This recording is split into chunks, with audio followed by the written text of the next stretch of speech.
Hello, hello, hello. It's another glorious day, my tea sippers, and you know what time it is. I hope you have all of your crumpets together because it's time to dish tea. And you're dishing tea, darlings, with Big Meat. Can't wait. It's time to dish tea with Big Meat. It's time to dish tea with Big Meat. It's time to dish tea with Big Meat. It's time to dish tea with Big Meat. Darling. And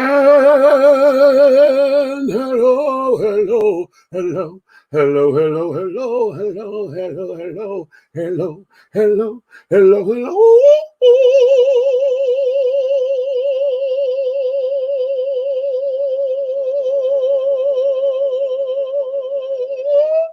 Ow! Hello, darlings. Hello. What's going on to all of my tea sippers, my crumpet dunkers, my tea brewers, my pot stirrers, and my tea leaf readers? What's going on in your worlds, respectively, honey? It's another glorious day, tea sippers, honey, and I know you got all of your crumpets together, darlings, because it's time to dish tea. And you're dishing tea, darlings, with Big Meat. That's right, babies. What's going on in the world today, honey? It's been long. Oh, the weekend has been it's kind of long for me.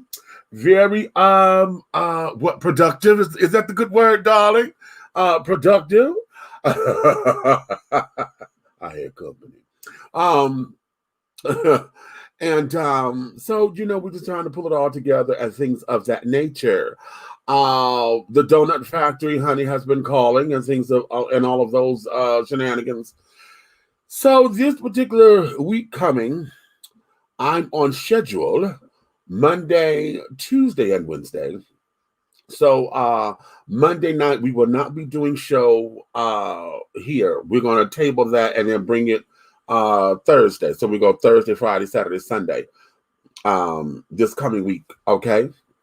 So you guys get yourselves together and in order and all of those things. And then we're going to move and groove. You understand?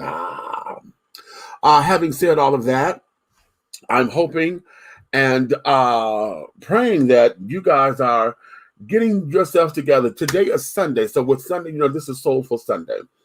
And I don't want to take the usual added that everybody do for Soulful Sundays that want to give you good scriptures and all that. This is to inspire you into your betterment.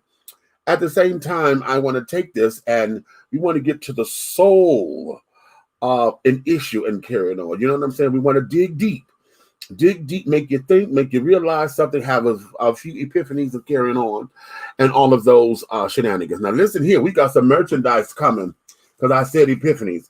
And my books, Awakenings, Epiphany Along a Spiritual Journey, and Epiphanies Along a Spiritual Journey, plural, and Revelations, Affirmations, and Confirmations. I should have my new batch of books soon.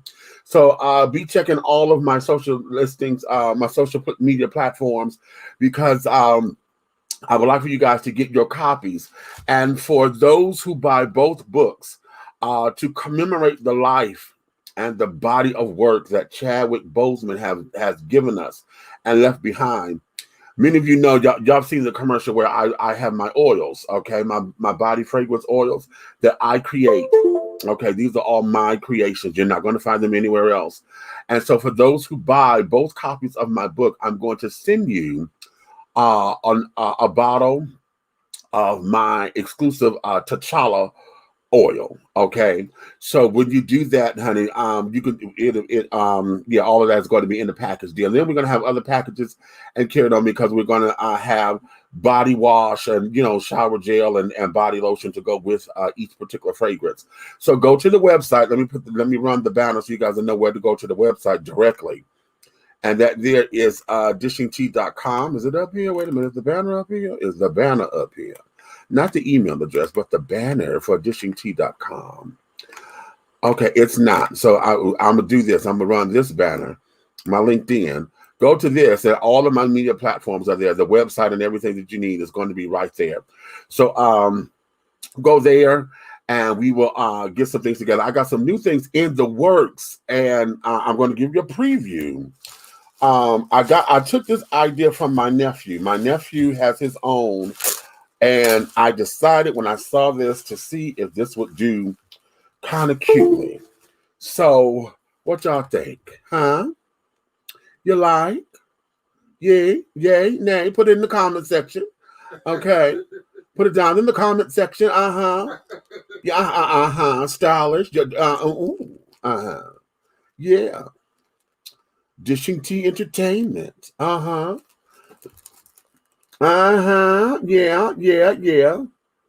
Okay, you could always have me there, honey. Ha. Okay, you can always have me at your feet, honey. Walk right into it.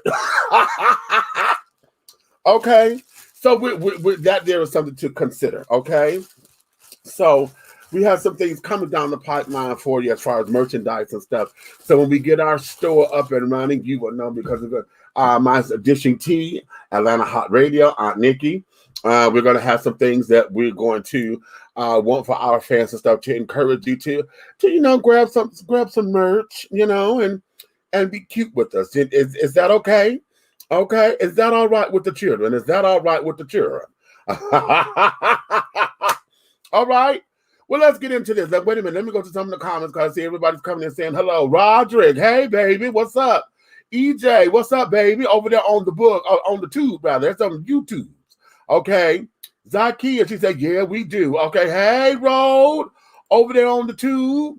And Leah's over there on the tube as well, honey. Okay. Hello to all of you. Mary, a good assignment. So you like the homework assignment? We're going to get into it in just a minute. Okay. All right, what's up? Okay, the Buckster is in here. Okay, that's the research department. The research department, honey, has come into play. Yes, the research department has checked in, honey. Oh, what you say? Run the goods. Okay, yeah, the goods. Okay, right.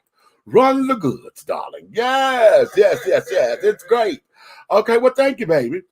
Okay, so we got a couple of things coming down the line. I'm in the process too of we're gonna have some T-shirts coming, some tea mugs and all those kind of things. I want to get the right ones. So I'm trying to look to get the right ones and the best pricing, so that it doesn't become taxing on everybody else. You know what I'm saying? So yeah. And then plus, we were talking yesterday. What y'all do with y'all stimulus money, honey? Ooh, let me see if I can stimulate you, honey.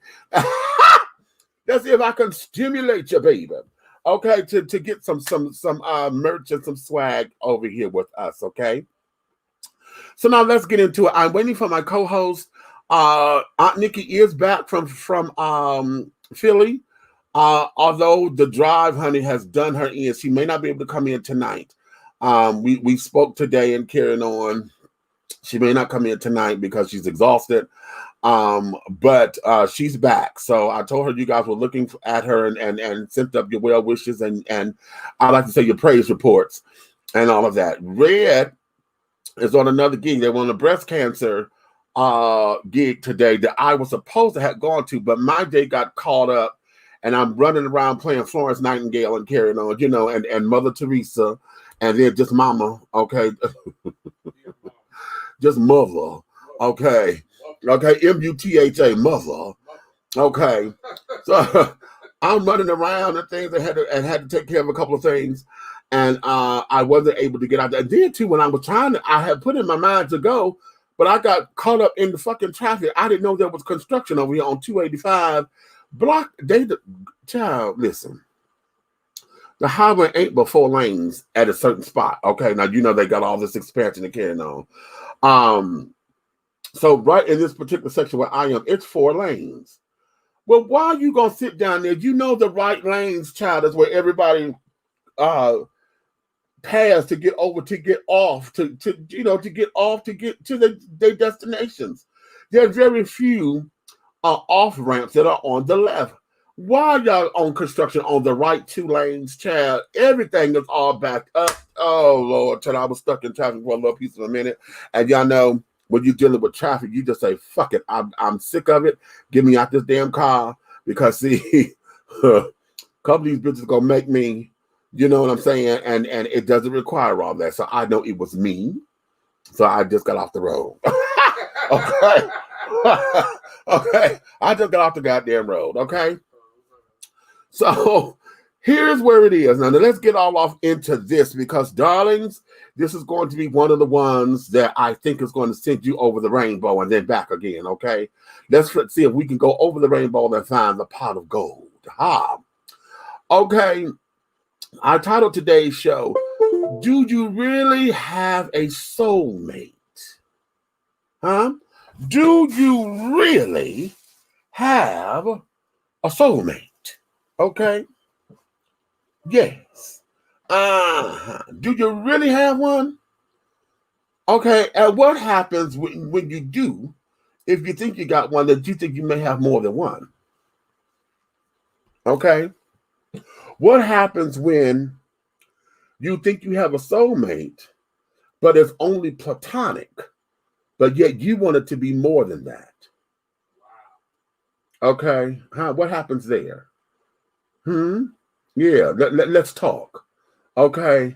Let's talk. Let's get into this thing, because oftentimes we misconstrue some things, and in our humanness, we have been led to believe one thing, but in our experience, we come to learn that it's something else. Okay. And at the same time, do we settle? We talk about that settle. We talked about that before when we were talking about understanding what it is about yourself. How is it that we get preoccupied with other people and don't know how to do that for ourselves? So, and we always end up settling. So when it comes to your soulmate, do we settle? Do we absolutely listen to what our heart and what our soul is saying? Do we pay attention to how we're connecting?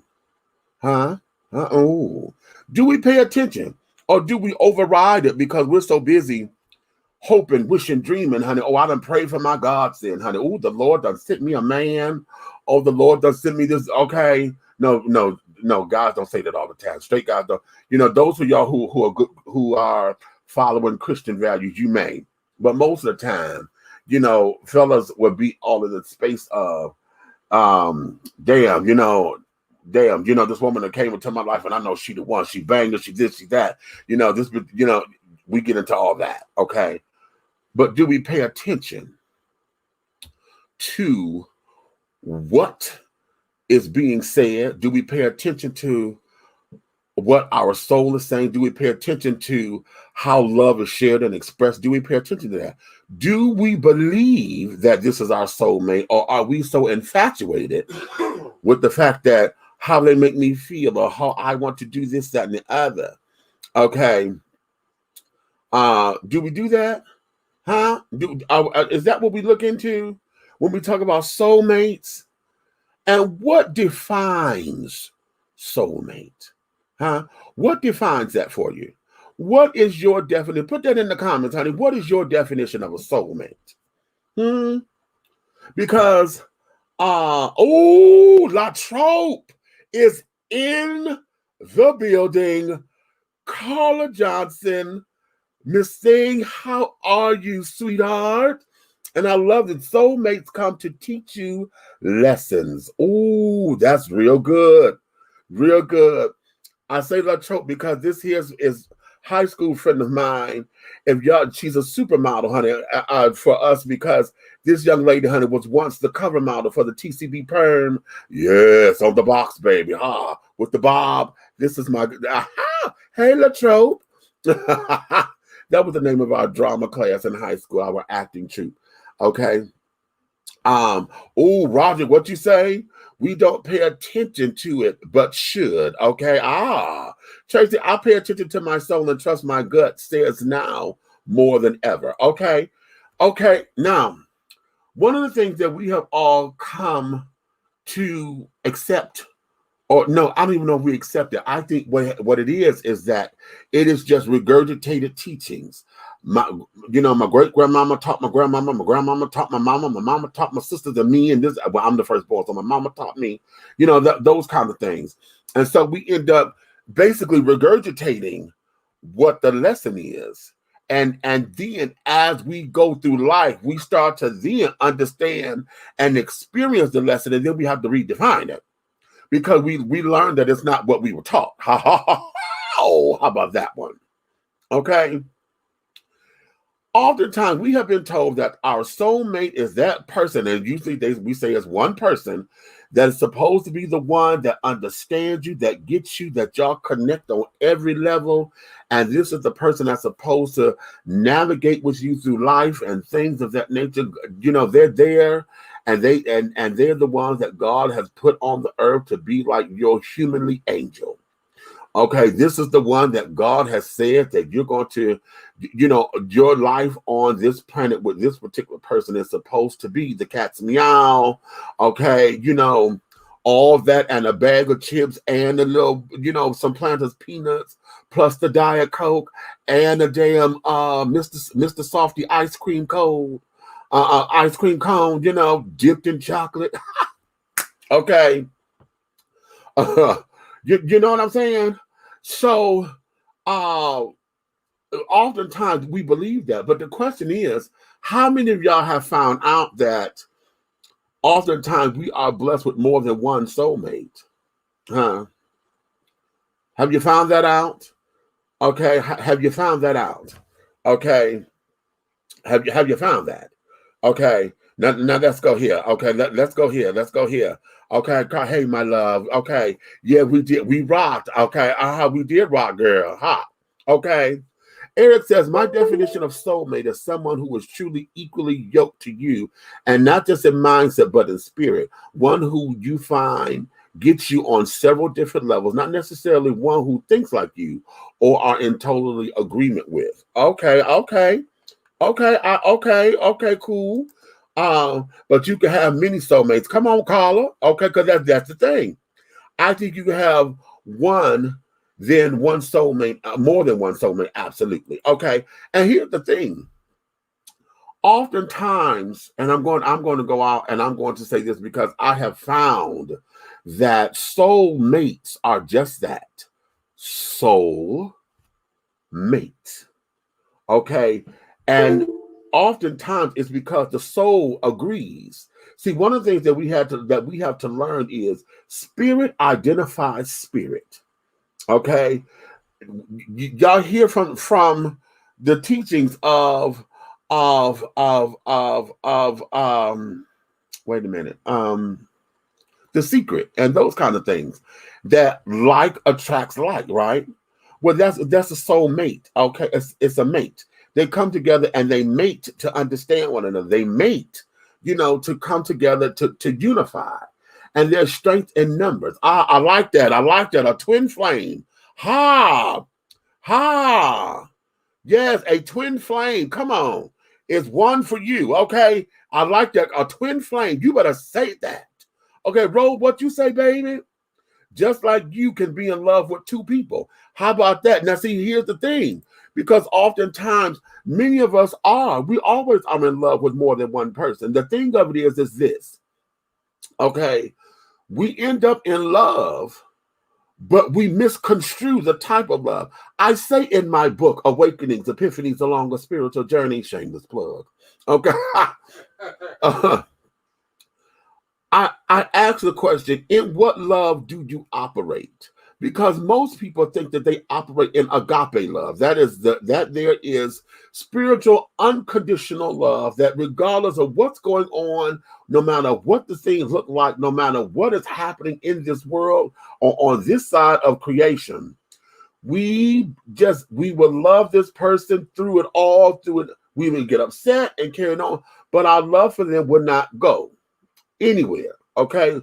You know, we ride or die. You know, a lot of us think that we live and operate in that existence. Okay. So we think. And that there's because we think that feels good because we in this whole what would Jesus do moment. Y'all know we talked about that before. A lot of us operate in that, thinking that that's the good Christian thing to do. Okay. Oftentimes, that's not where we are. Oftentimes, we are in what is called Xenia love, okay? And Xenia, I like to call it common courtesy, okay? And I simplify it like that because oftentimes Xenia love is the one that is most conditional. Why is it most conditional? It's because if I don't fuck with you like that, honey, I don't speak to you, I don't talk to you. You know, how many of us, we talk about manners and carrying on, right? And you're supposed to know your manners. When you walk into a room, you're supposed to say hi to everybody. Hey, how y'all doing? You're supposed to acknowledge another person's presence, right? Simply because they're human beings. And everyone wants to know that they matter and they mean something in this world. You know, but in Xenia style love, Xenia is most conditional because if I don't fuck with you, I don't say nothing. How about this? I only love you because you did something to me. How many of y'all, every time somebody give you a gift or something, oh, I just love you so much. Oh, look what he got me. Oh, I love you. I love you. Yeah. No, do you love me or do you love this gift or love this moment because you got something? Huh? When was the last time you just walked down the street and said hello to everybody that passed your way without worrying about if they were going to say something back? Simply because you're just spreading joy and cheer or just acknowledging their presence. Okay, most of us won't do that because why? We don't fuck with them. Hey, I'm going to tell you like this. I have been living in, well, I'm going to say the beach house, honey. T.S. Madison got the chateau. Okay, T.S. got the chateau, honey. I'm in the villa, the beach house in the villa, okay? This little 700, okay, this little 700 square foot apartment. I've been in this girl for 12 years of the 13 that I've been living down here in Atlanta. And I only know one neighbor. You understand me? I know one neighbor. Okay. And, you know, so in understanding agape love, what do we do? I don't fuck with them like that. Oh, hell, I don't need to know these people. They're crazy. I don't need to know people. Okay. I don't need to know that. Okay. No, I don't need to know them. But yet, you know, we're looking for the village to help raise the kids. We keep saying that the village don't exist anymore. But what are we doing to make sure that it does? What are we doing to have a soul meet or a soulmate? Okay, because it could be just a village mate mating so that our souls, because we're in the same thought processes of saying, listen, we got to do this for our community. Okay, oftentimes we sit up and we want our soulmates to be in Eros style love. Okay, Eros, that's relationships. That there is that sexual energy, that passion, you know. And I've come to learn, and I'm teaching this to all, and I hope that many of y'all will accept this. You don't have to. I'm just throwing this out there for consideration. And I have come to learn that what works for me is that to say that I am in love with somebody means that that's the person that I want to give my body to. That's the person who I want to have sex with.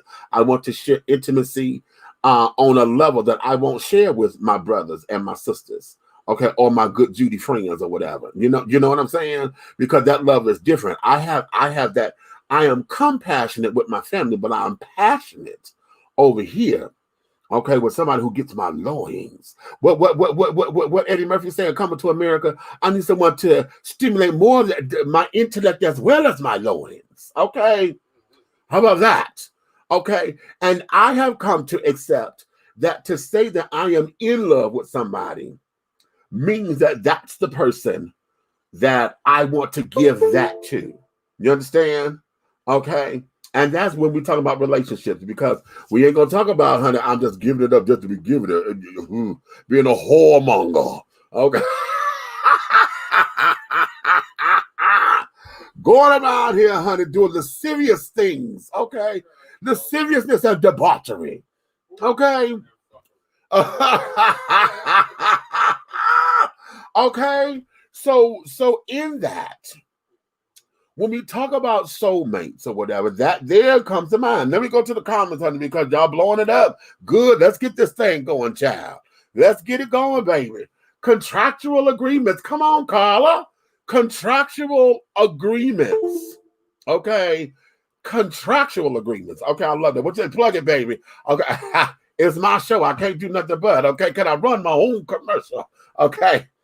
I have to be honest, I'm still learning about that. I've had the twin flame, but not sure if how many one can have. Written, okay, let me get to the comments. We're going to come back to that.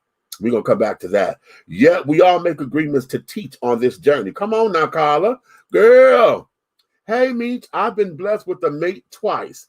Thank God. However, they both passed on. Will there be another?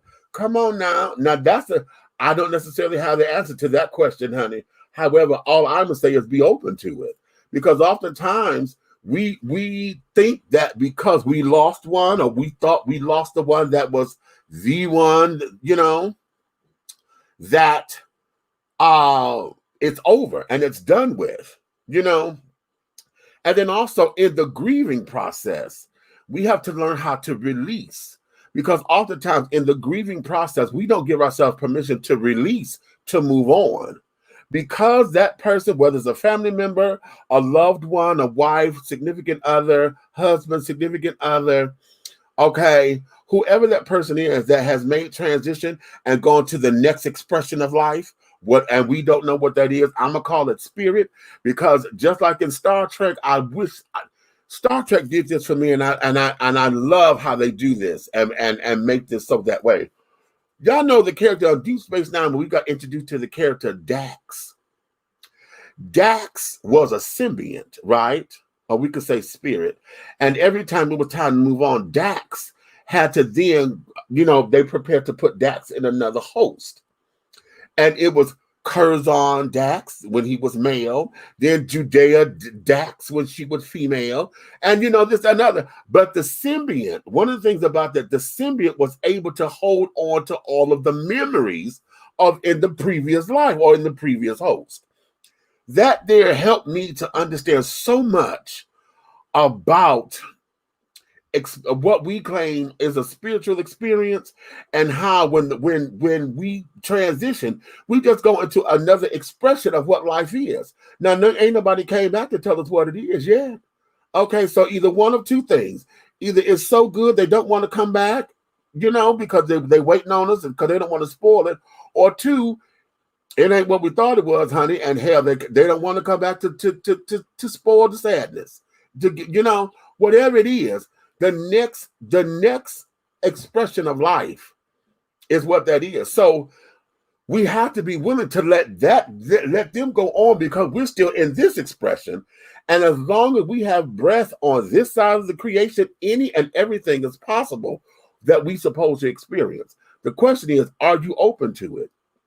And then don't get stuck on trying to compare this experience to the last one. And oftentimes we end up doing that a lot. Okay. I do all the time. You're talking about talking to folks down the street. That's when you put that up there, and speaking to, the children, just going down the street. Do you realize how much it would do to just say something to somebody because you've acknowledged them? How about this? Now, y'all know I'm the runny nose boy, yeah. I have been all of my life. My mother said, honey, when I was born, I came out the womb sneezing. I sneezed before I cried. How about that? Okay.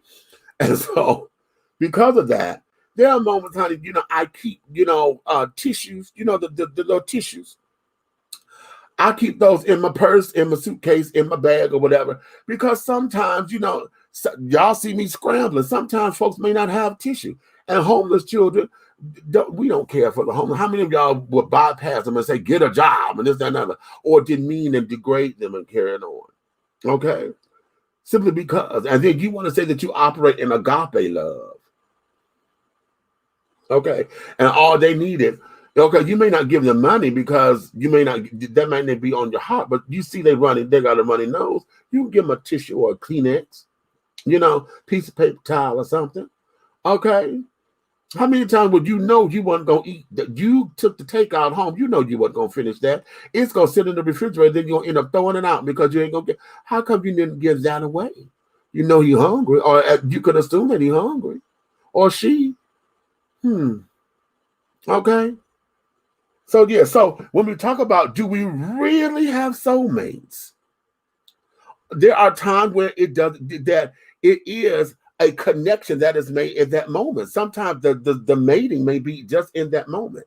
And let me get carnal with y'all. Let me get real carnal, because oftentimes we know what that feels like. How many of y'all had that perfect one night stand? Huh? I mean, the perfect. It was so damn perfect, child. It was so perfect because it was everything that you needed, that you wanted. It took care of a need. And it kept you right together for a little piece of time. But you never saw that person ever again. I'm gonna only tell you what I know. I ain't gonna tell you what I heard, honey. Okay. Okay, wait, I ain't gonna share that story just yet, honey, because that's gonna make me nervous. That's gonna make me real nervous. Okay. Oh, y'all know. Oh, wait a minute. Oh, let me go to the comments. I'm gonna go back to the comments. Rhea, come on up in here. Come on up in here. Come on and help me, because good God, Jesus. Okay. Hey, let me tell you something. Okay. Let me tell you something. Oh, child. Boy, you had me over here having flashbacks like a motherfucking video screen. Boy, let me tell you. I think, they say sometimes you see stuff in a different way when you into a erotic wrong. You like the essence of erotica. Right. Erotica. Give me that. Right. Of erotica.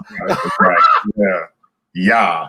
So but when that takes over your soul, your vision becomes something different. So you start to see things like an ejaculation that goes damn near 4 feet across the room. That shit does not leave your mind. That's when the motherfucking sex or the satisfactory doggone situation for the moment. Boom. A plateau in the back of your subconscious that you never let go. You just walk around like how when the person they first smoked crack, that was the only time they ever got high off crack. The rest of the time they chased their life looking for that same. They chased it. And that's a wonderful analogy, because this is where we get blinded. This is where we get blinded. And we feel oftentimes that our soulmate was caught up in an experience. Okay. A momentary experience. And then we start chasing it. Or if we don't chase it, we put our life on hold and we lock everything down, thinking that we're not supposed to have that again. And you know what? I'm gonna tell you something. And I mean, I can only speak for my side of the fence. Okay, you know what I'm saying? And most of the time we end up speaking the same language anyway. So, right. But I'm gonna tell you something. A heterosexual man that has I'm going to call it an addiction, a sexual addiction. Because it is. I'm going to tell you what he loathes. You got me there. One of my teachers said I would end up using that word, and I told him I wouldn't, but I did. But okay, so look. Okay. So what it is the aggressive partner. The woman that takes control of you during a doggone that situational sexual that whole baby obsession. Oh, that session, right? That the one that takes control, the one that literally in the midst of conversation, somewhere in between a verb and a noun, just drop down and start sucking your all kinds of adjectives and adverbs. Yes, I unpacked my adjectives. But you know what I'm saying? And it's like. It was a sloppy girl.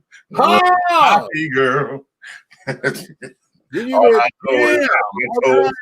to girl. Okay. She made me unpack my adjectives. And shout out some interjections, honey. Yeah, yes, sir. Why she was emasculating her verbality. Plus, she had a lot of action going on. But what I'm trying to tell you is, he's not what I'm trying to tell you. Okay. Okay. It's something that you long for, because we know what that becomes. That becomes a drug. Because then you end up with the woman. You may end up that one that don't want you. I'm going to say partner. We're going to use partner because we have a lot of platform. Okay. You end up with a partner that thinks it's unladylike to make the first move. Don't want to be, called promiscuity Patty. You know what I'm saying? You want to be not promiscuity Patty.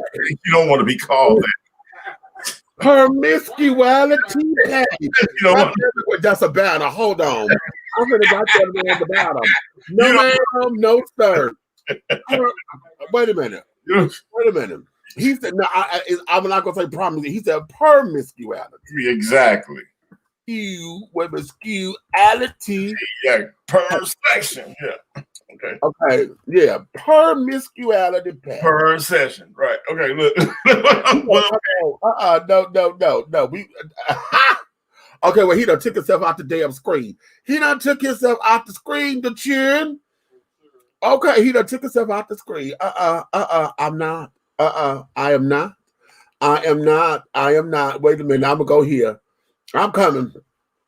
It says hard to be that way in Detroit. Can't be too freely or loving in this hood. Laugh out loud.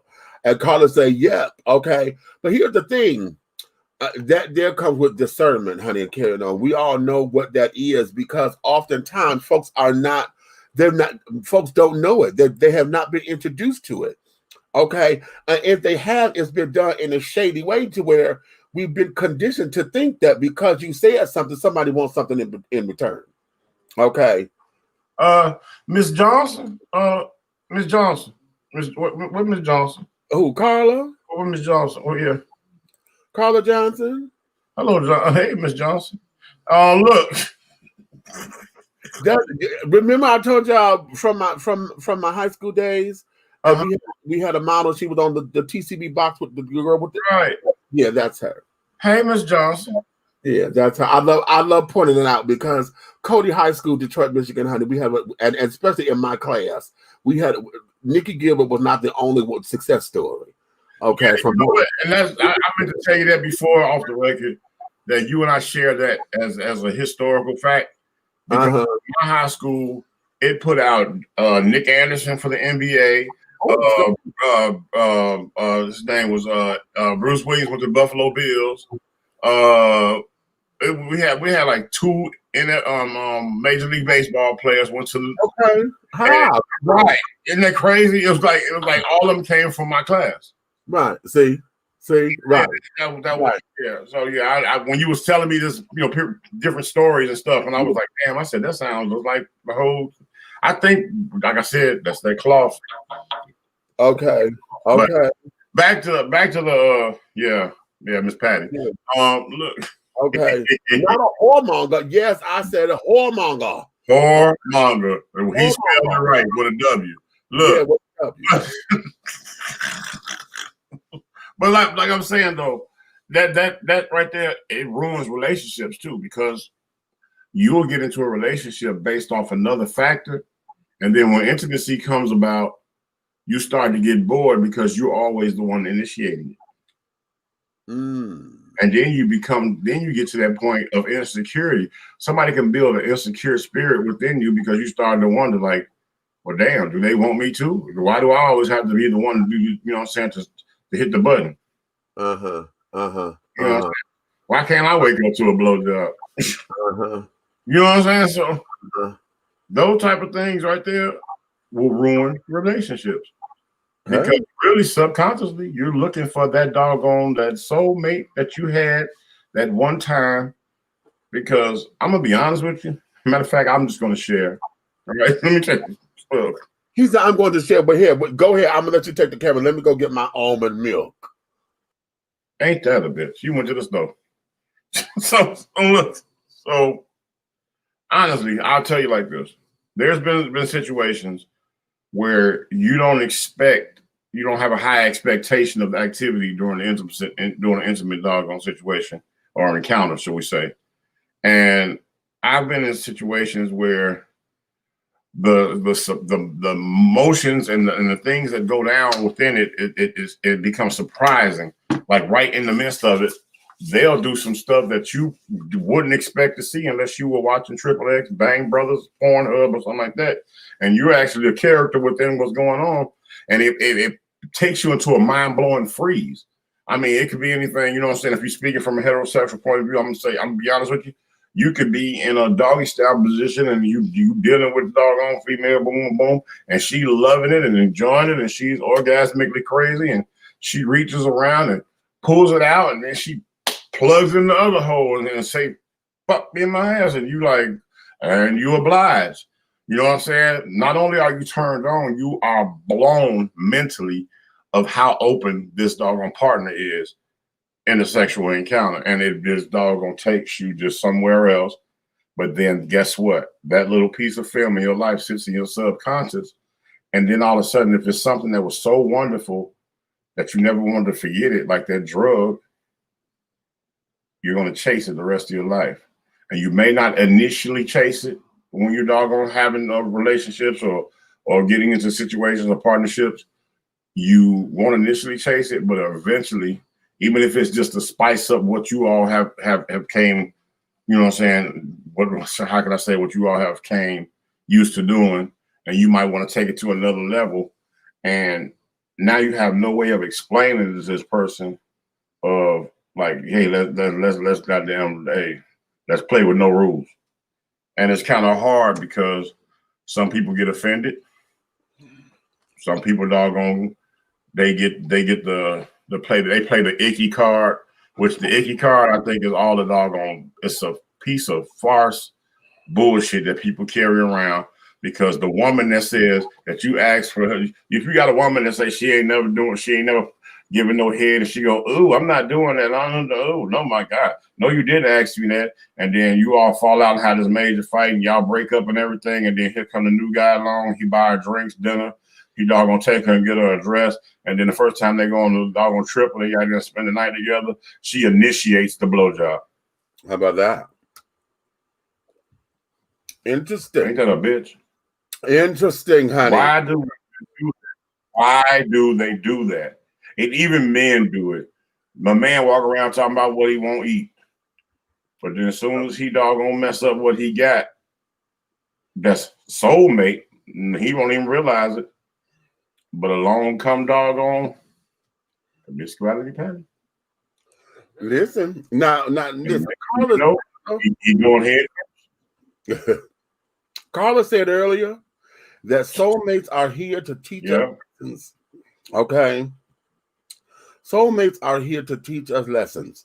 And the question becomes, what lessons are you willing to learn? Because oftentimes, you know, and again, most of the time, a lot of us want to stick to our soulmates being in that platonic realm.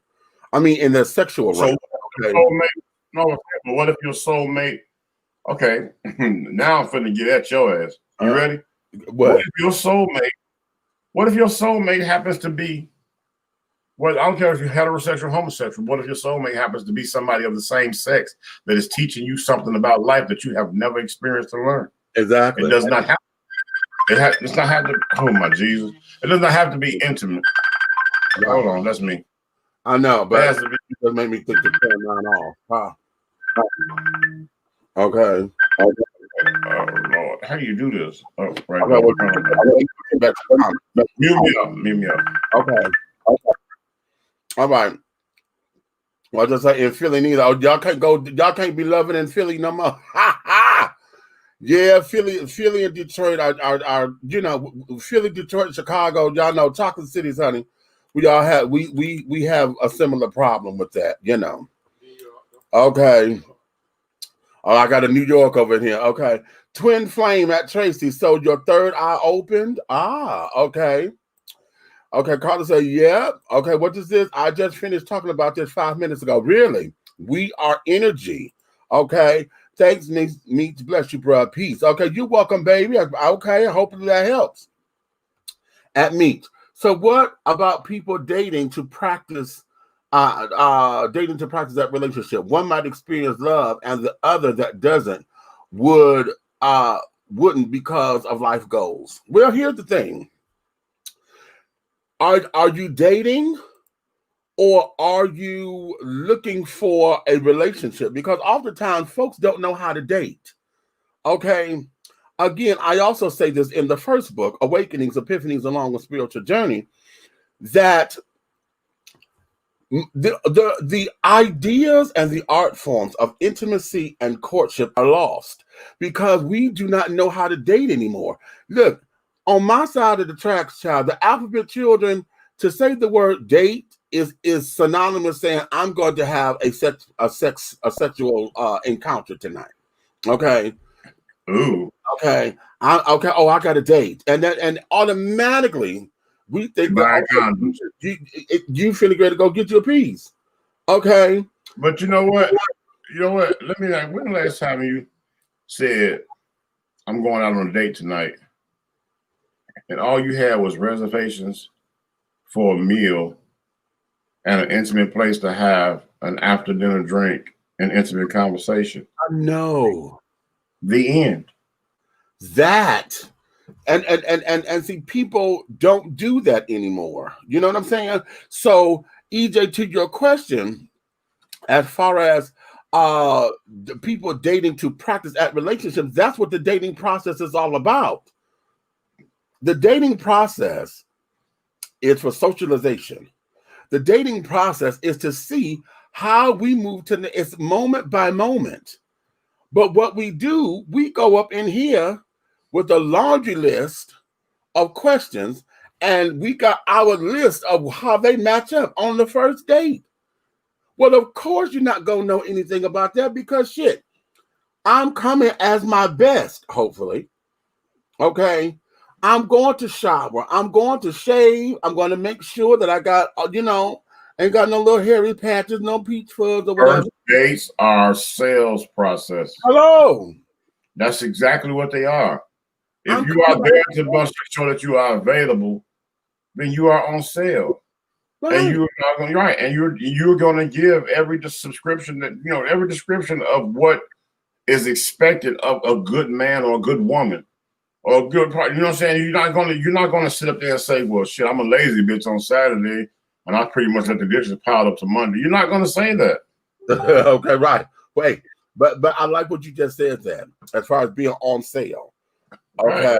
Right. Now the question is, are you Kmart blue light special? Okay, or are you Mercedes-Benz with the $2,000 rebate that was already marked up to begin with? Right. That's funny as fuck. That's good. You know what I always say? I'm saying that's funny as fuck. Look, I'm saying what I always say, right? I think the first date, and you can correct me if I'm wrong, it shouldn't be an expensive meal. I say the same thing. It shouldn't be a trip out of town for the weekend. Come on now. I've been seeing that lately too. The first time they get together, and the next thing you know, they decide, well, hey, how about I take you to doggone Miami for the weekend? What the fuck? Let me explain something to you. Expectations are set from day one. Don't have enough money to take this woman or this partner or whatever to a beautiful weekend in Miami, and then after that, you can't do it again for 2 years. You know what I'm saying? So I'm saying a blanket, a basket, and a bottle of wine on Wine Down Wednesday should be your first date. Would you? Okay, say it one more time for the children in the back. Okay, the ones in the back that's hard of hearing, not realizing you got 2 ears and 1 mouth. A blanket, a basket, and a bottle of wine on Wine Down Wednesday is a first date. And if you meet there, then there's no doggone misconception. You have enough doggone restraint to go your separate ways after you all have got to know each other. Damn. How about that? Okay. Yeah. I guess that's what a big bitch for. You keep her next day. Okay. But at the end of the day, bro, all I say is, I say the jokes. You ever see those memes on I'm telling you, this is perfect. I'm glad you're on this. This is those memes where the guy says, I'm going on a date today. $20. Okay. What should I do? And then everybody starts answering the questions. Right. You got to get creative because all you have is that $20. That's all you got. Let me explain something to you. I answered one of them one day, and I ended up spending $19, and it was the time of your life, what I described in my description. Okay. $19. Come on now. You present yourself as that, she won't never doggone be looking for you to buy her a pair of motherfucking red bottoms. When you do decide to buy a pair of red bottoms, it's because it's a gift that means something for that day or that doggone moment, not her expectations every day, constantly raising the doggone bar. Well, that's how people lose people. You start out buying these motherfuckers,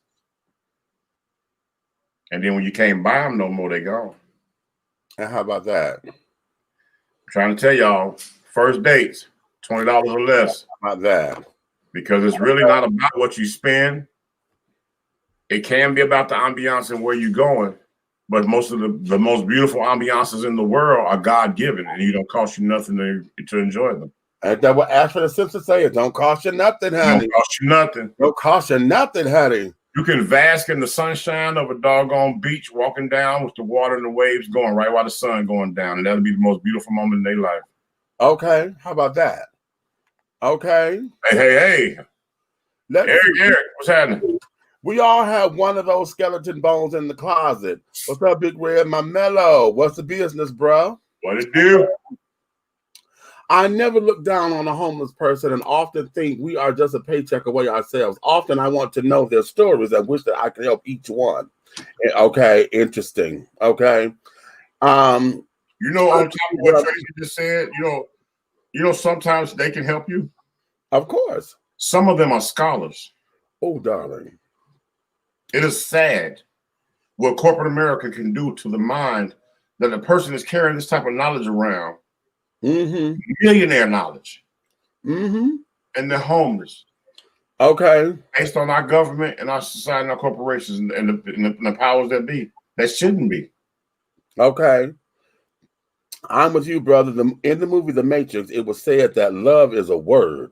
What matters is the connection the word implies. Ooh. Okay, all right. That's good. God damn it. I use that word tonight, Red, loads. You put that okay. Unpacking it all over the okay, I get your point, Red. Preach. Okay, they love the promiscuity. Okay, promiscuity, Patty. Okay. Okay, hey Carla, Eric remembers you. Okay, from Cody. What? Wait a minute. Eric, you know, we all went to high school and he remembers Carla. Okay. Amy done came up in here. Hey, y'all. Okay. I sure walked into a choice part of the conversation. Okay. It's been my experience that soulmate isn't always about sex, and that there is the lesson. Because oftentimes soulmates, what we have come to deem them to be, are not often what they are. This is what I'm saying. One of the things that we have been taught, as you start to experience life, you end up having to relearn it because it's not what it has been said, or it has not laid out or has become what the folks said it was supposed to be. I had a couple of different women tell me they love me. Some chicks didn't, but I never felt love for the ones that told me. Interesting. Okay.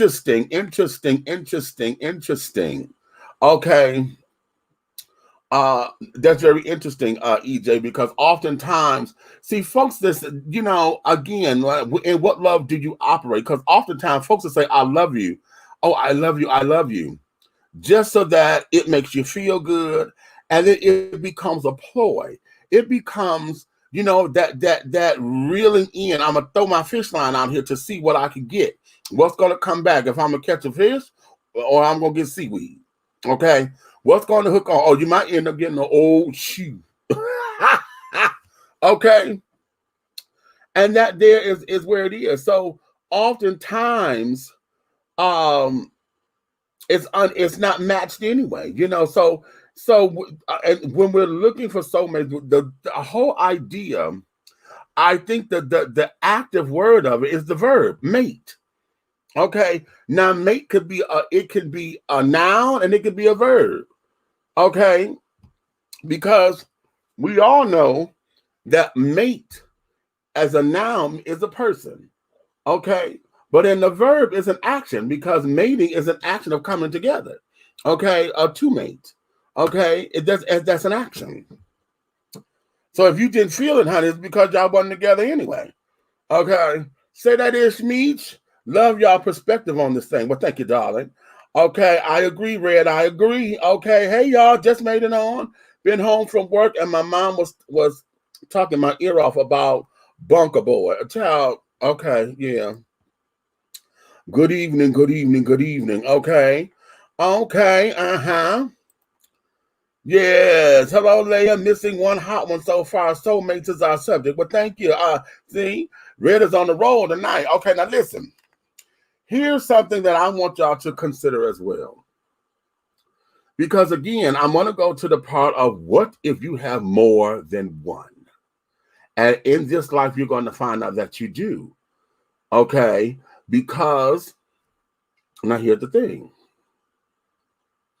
Again, using the carnal analogy, okay, of being in relationships, of being in love, in lust, in infatuation, in heat.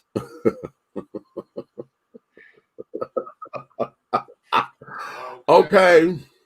When you have more than one, or discover you have more than one soulmate, do you know or realize when it's just a moment?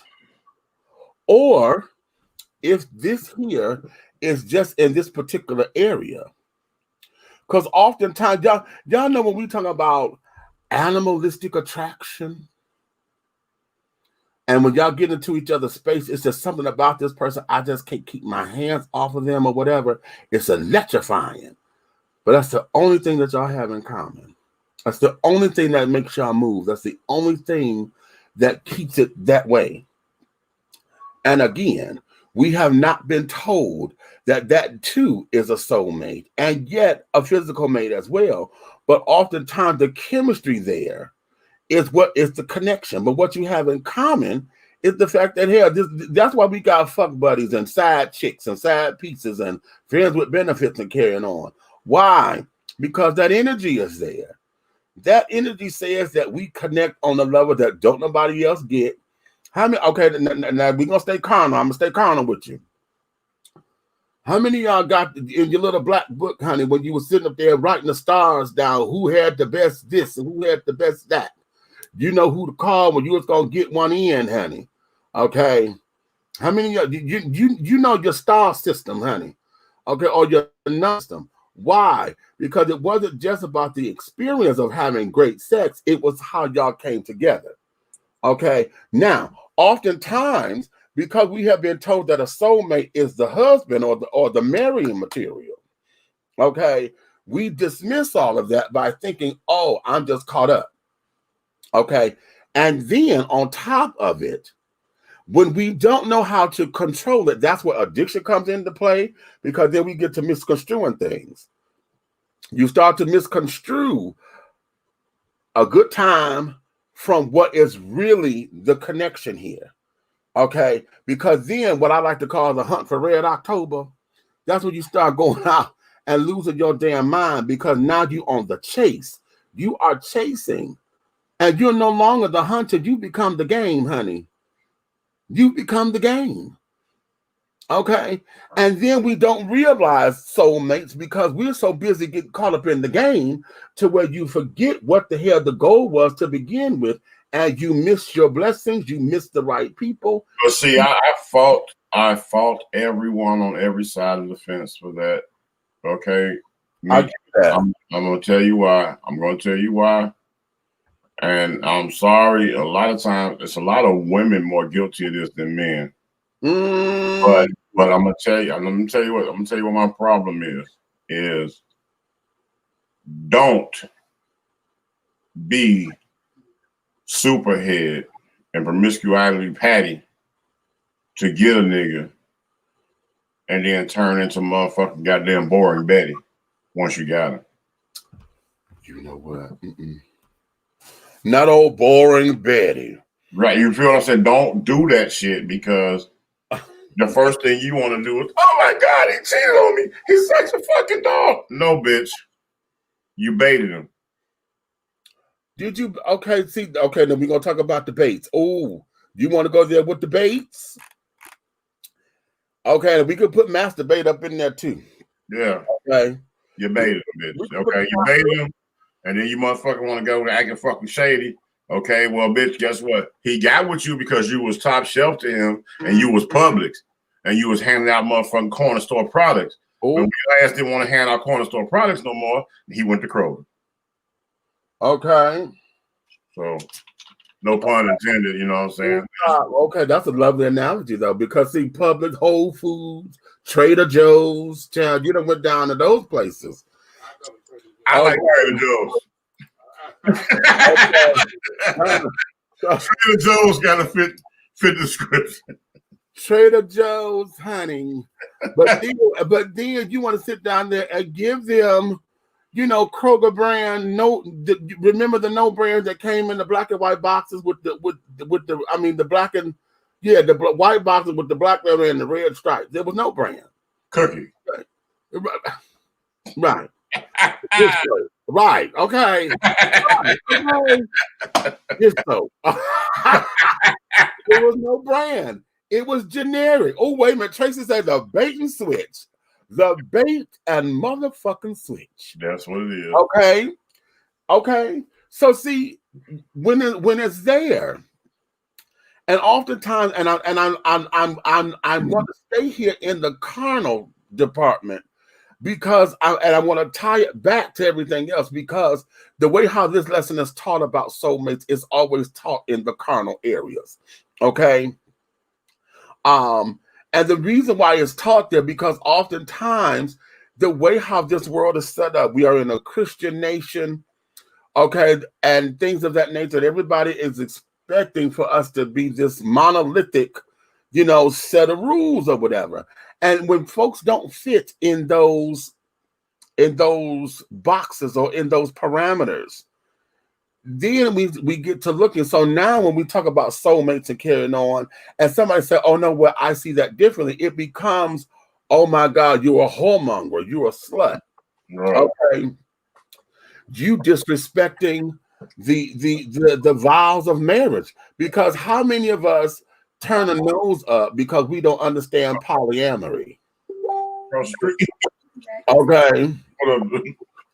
You know, how many of you get turned on by the fact that some folks are trying to evoke and utilize the African system of marriage, because the king or the child usually have more than one wife or can have more than one wife, but yet that part turns you on, but you don't realize that the first wife is the one who controls every goddamn thing, because you got to get her permission to bring the next wife in, and she got to vet them. And your finances and how you set the shit up have to be conducive to what the thing is in order for it to work. You know what I'm saying? Say that shit. Okay.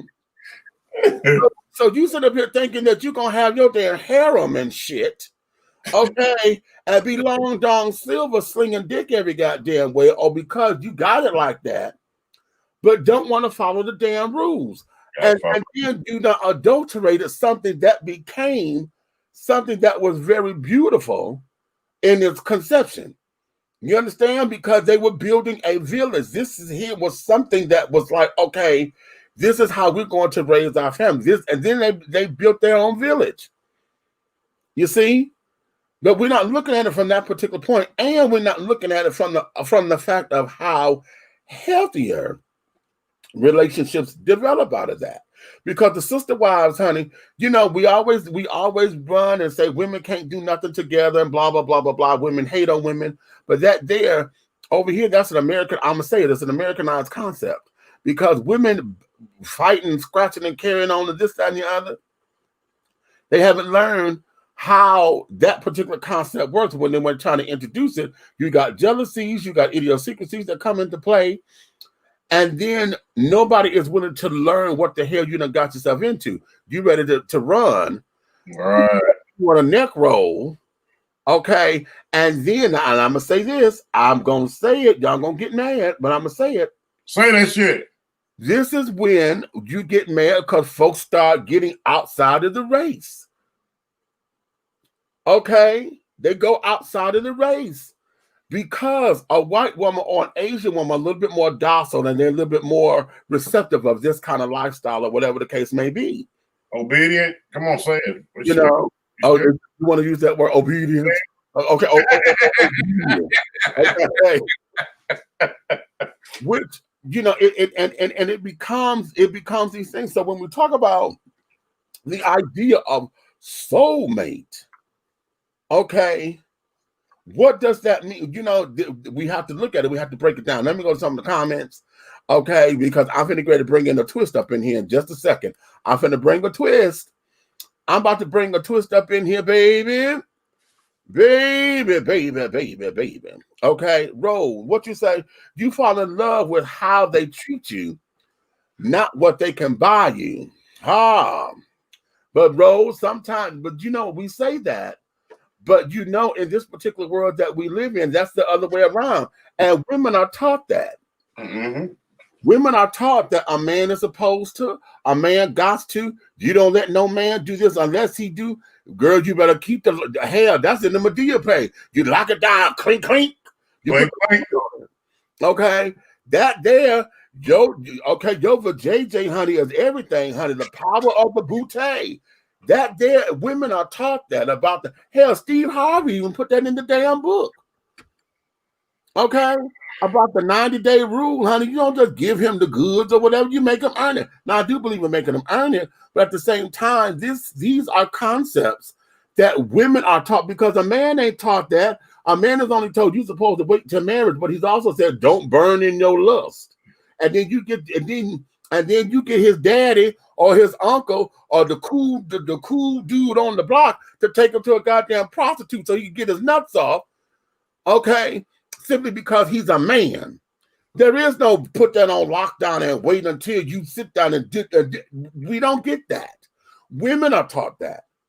Okay, and then women are always looking for their soulmate because they're taught they're supposed to be in waiting.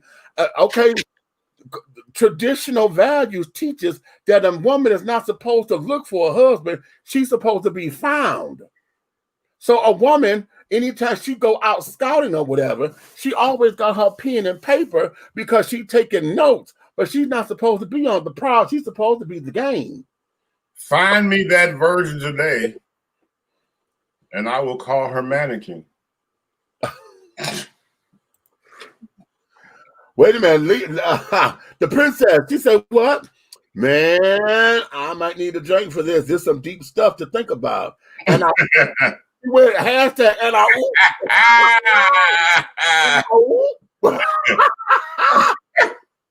Come on, Leia. I've talked to one who was a professor who wanted to be on the streets, Red. You know what? I'm gonna tell. Wait a minute, because and I don't know where he is.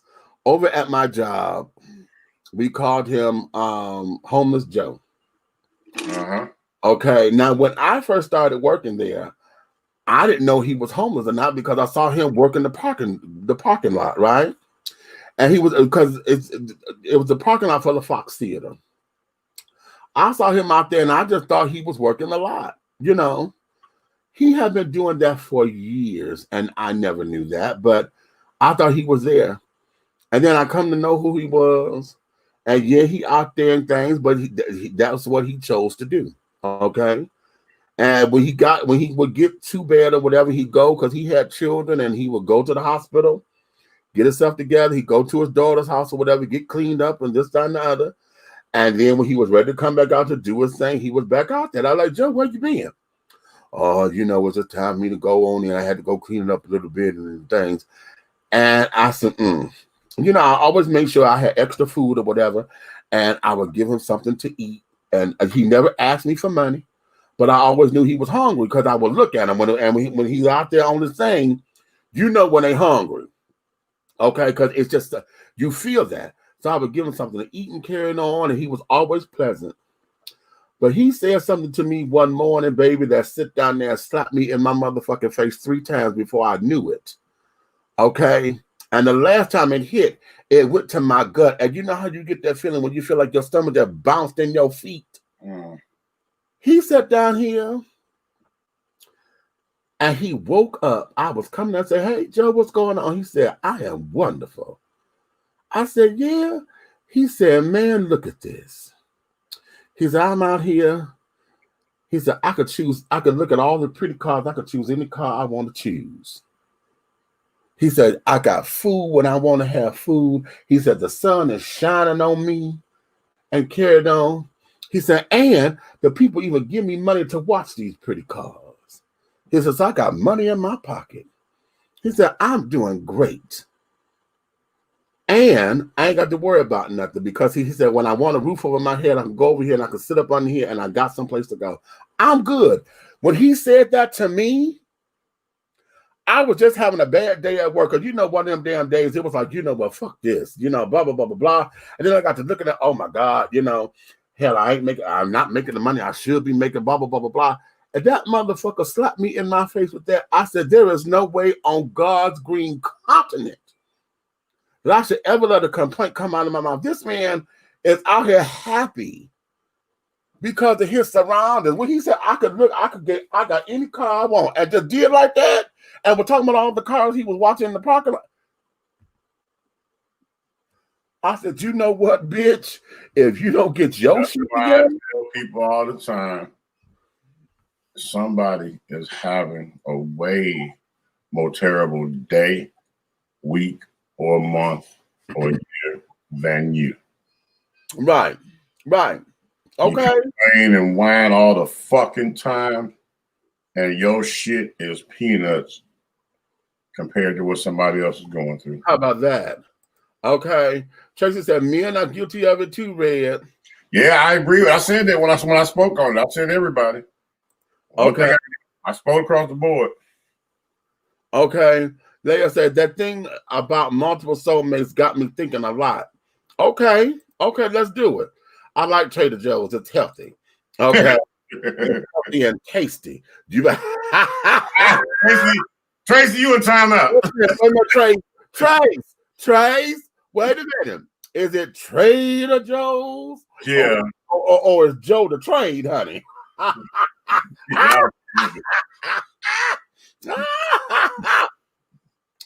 Okay, the cheering.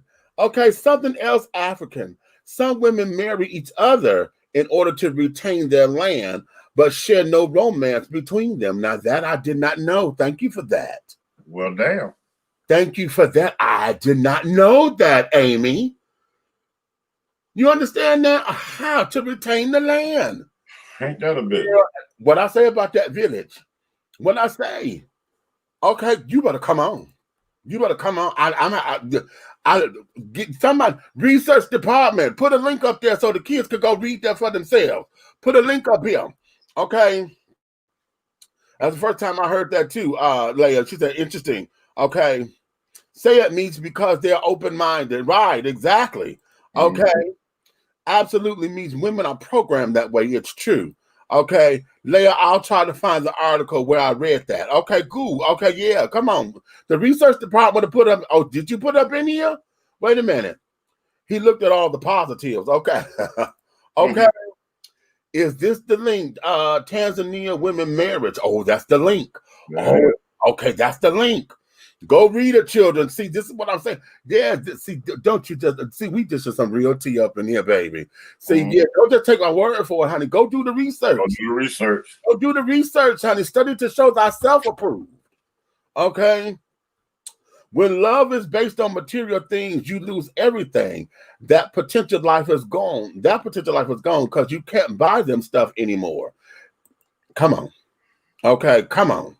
Okay. It's actually to help each other out, retain the land, join families. Exactly. Yeah, we know. Yeah, exactly. It makes a lot of damn sense. it makes sense because it's all about that village. See, listen, we got this wrong. You know, what we do here, because senior citizens get taxed so much with their Social Security or whatever, that's why a lot of them marry. They don't necessarily marry out of love or whatever. It becomes a business arrangement so that they don't lose their Social Security and carry on. Come on, y'all remember that episode of Good Times? That's why a lot of them, you see them, they live in a 2-bedroom in separate rooms. Okay. Yes. Okay, Eric said, you know I like when we do the research, child. Okay, yes, child. Now listen, let me put this bone up in here. Hush up, child. Hush up. Hush up, I say. Go ahead and put the bone up in there. Yeah. Hush up, I say. Did you hear me what I say?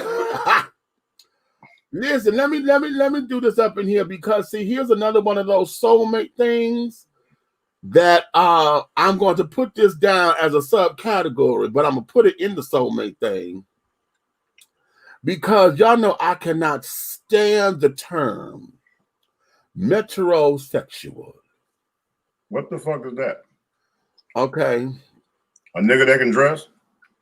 Well, it's a little, yeah, but the actual definition of what it's supposed to be is that it's a man who intricately takes care of himself and you know, beautiful, you know, go through all the process of grooming himself in a way that is traditionally how women do. You know, he gets his pedicure and manicure, mani-pedi, you know, he does the facials, he scrubs, you know, all of that. He knows how to wear nice clothes, you know, as much as possible. The t-shirt to wear. Huh? What kind of face? Watch your mouth. I'm just trying to get the dirt. Hey, bro. Clarity, bro. Clarity. Well, it depends on who's doing it, honey.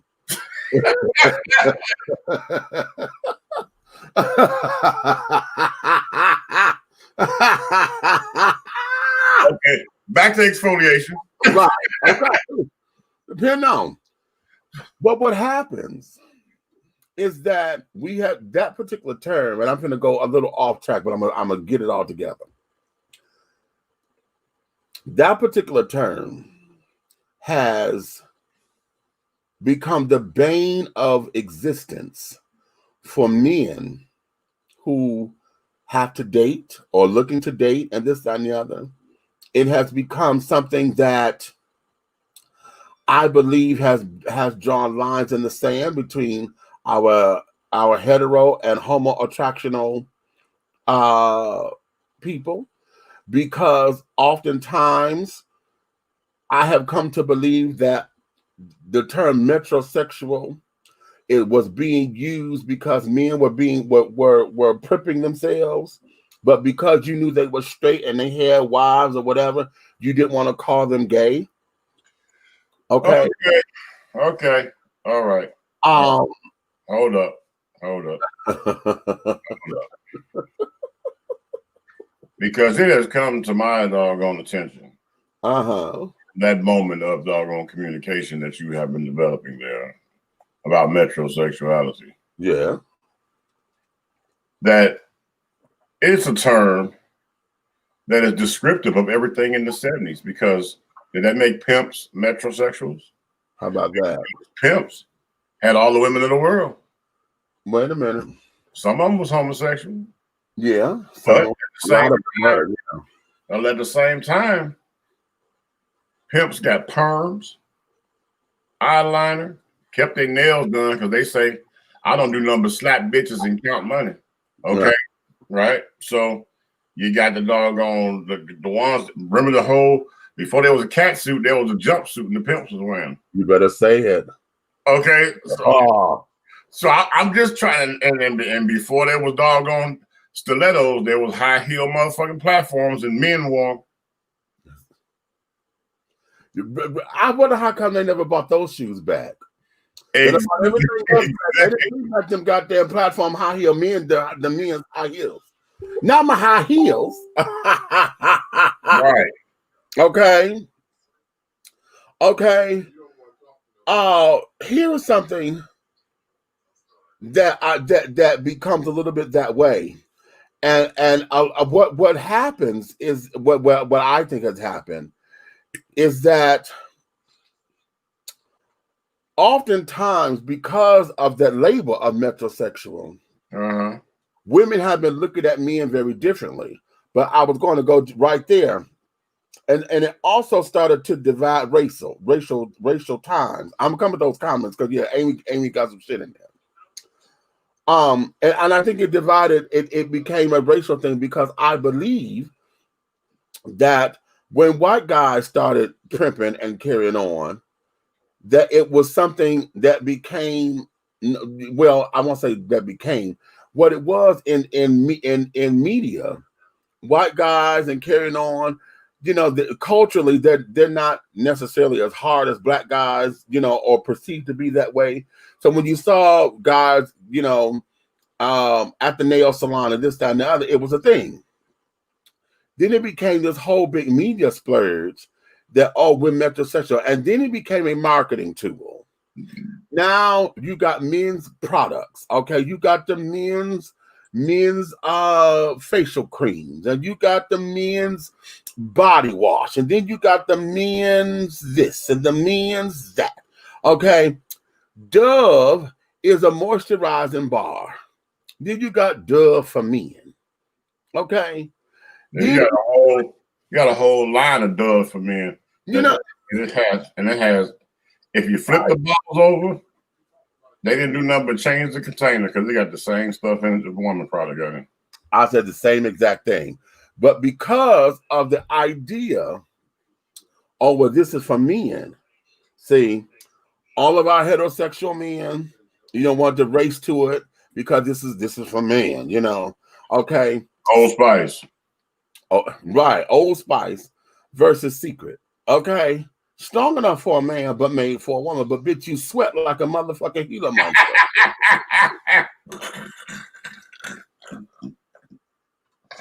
Oh shit! So, we get into this whole thing, and then it started to become racially divisive because when black men, who we've been doing this all the time. This is part of who we are. Look at everybody who we looked up to as far as that was concerned. When we looked up to Shaft and to Jim Brown and to all those Pats, you know, that was something that we did. That's why we was called glad rags. And so when you're going to put your glad rags on, what do? We went to go get the blow. We went to the barber to get your cut, to get your hairstyle. When we wear afros, you went to go get your blowout. Hey, you want to speak in the old school? You take a doggone Edition T Atlanta Radio pause for Thomas Jefferson Beard. Yeah. Murdered. Yeah. If y'all don't know who he was, Set It Off, Clocker. He's best known for me from Set It Off. He was the boss, the cleaning guy who was the boss over Queen Latifah and all of them that stole their money. Yeah, he was murdered. Yesterday, they found him dead yesterday here in Atlanta. Okay, details are sketchy and carried on. They don't know why. They don't have a motive or anything. So right now, yeah, but that just made the news, child, and is heartbreaking because he's a Tony nominated actor. I want to say he was not. I forgot if I read that he won it, but he was at least nominated. He winning because what he won it for, Whoopi Goldberg. It was a Whoopi Goldberg production of Ma Rainey's Black Bottom. Okay, it was for Broadway. So yeah, so y'all. Yeah, we want to just put some positive energy on such a terrible thing, you know. So yeah. All right. Yeah. Let me go to the comments, yeah. Let me go to these comments, child. Metrosexual is a term coined by toxic masculinity to keep men from enjoying self-care. In my humble opinion, I prefer dudes with the pedicure. Okay, you got tired of cutting them goddamn sheets and sit up there sounding like damn cat scratch fever and shit. Have you ever heard? It's and I know my feet get dry. Have you ever heard men rub their goddamn feet together? They sound like praying mantis and shit. You know how they out in the woods, or it sound like sandpaper. Hell yeah. I've always seen that as a BS label because it is. Okay. Metrosexual got to be famous about the same time that blackface made its resurgence. Coincidence? I think not. Come on, Amy. Okay. The 2000s were a strange time, honey. Of course, because it was the new millennium. Remember, we were supposed to be in Y2K, and it was supposed to be the end of the world. Okay, but it wasn't the end of the world. It was just the end of an era. And then the 2000s came in and ushered in all this crazy-ass buffoonery because then we became this technological savvy thing, and nobody knew what the hell to do with it. So now we made it up as we went along, child. Okay. Guess that made my dad a metrosexual. He dressed in custom 3-piece suits, used the European cut, and platforms that went to the gym every day back in the 70s because that was what we did, honey. That was what we did. Okay. Okay. Your dad sounds pretty fly. Okay. Because what you say, Amy, he is. Okay. He looks back on those days fondly. Okay. I'm sure he was probably the cat's meow, girl. Okay. Think of it. Back in the day when gym memberships wasn't all that damn expensive, or you could go to the YMCA and not have to pay these outrageous, it don't make no sense that a membership at the YMCA is as ridiculous as it is. Okay. And everybody wanted to, we had programs and stuff. Remember when we were outside playing, a lot of the shit that we did when you was climbing trees and jumping through the tires and stuff before it became an obstacle course, that was fun for us. We was sitting up there doing that kind of shit because we playing hide go seek or whatever. And that was part of the exercise. Hell, I need to put a lift on my ass, but back in the day when we used to squat and do the little shit, I don't do that no more, honey. No, Lord knows I got these hips are cute, but the ass need a little work. Okay, it's all right, but it needs a little work. But we did all that back in the day. And it was nothing about that. It was nothing about whether or not somebody their sexuality was in question. This is what we did. But then it became a marketing tool, and then it became very divisive. And then when you talk about your soulmate, oftentimes we get away from those particular things. Why? Because we have let pop culture tell us what a soulmate is supposed to be and what we're supposed to look like and this, that, and the other. We have let all of that come into play, and it becomes problematic. Okay, so then it becomes the question: do you really have a soulmate, or do you just have a temporary boo? Okay, or whatever the case may be. Okay, research department, report. Tradition. Okay, the tradition is called Nyomba Nato. Okay, No, the other side. Nyomba, aka House of Women. Remember this? NTO is untable. Untable. Okay. Well, come on, world traveler. House of Women. It allows an older woman without male descendants to marry a younger woman who has a son or many sons in the future, ensuring her legacy won't be lost. Oh, wow. Okay. That's hot. That is hot. Love that there's men's products out there that work equally well for women, but companies charge a pink tax to women for our products because we have to buy them. Now, you know what? Come on now. Did she say pink? A pink tax. Research department, give us that because she's right. Hey, I need to find that pink tax. That pink tax, child. Okay. White men get body waves in their hair and everything and still considered masculine. If you don't say what you say, a body wave. I'll streak your hair and give you a body wave. You better give me Shoot Beverly Hills. So let me ask you this. The man weave. Okay. Is it a heterosexual situation? Or is it a metrosexual situation?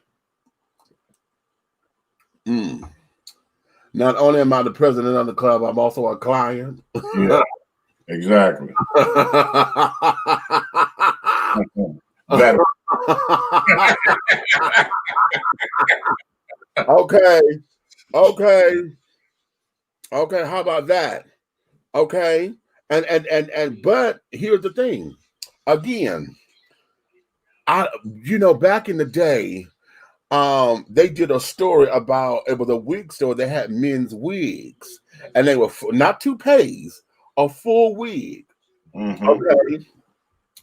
And when we all looked at that, we thought that was rather crazy or whatever. Who gonna wear a wig, but it was what men were already doing when they were called the toupees. It was just a little piece to cover the bald spot and this, that, and the other.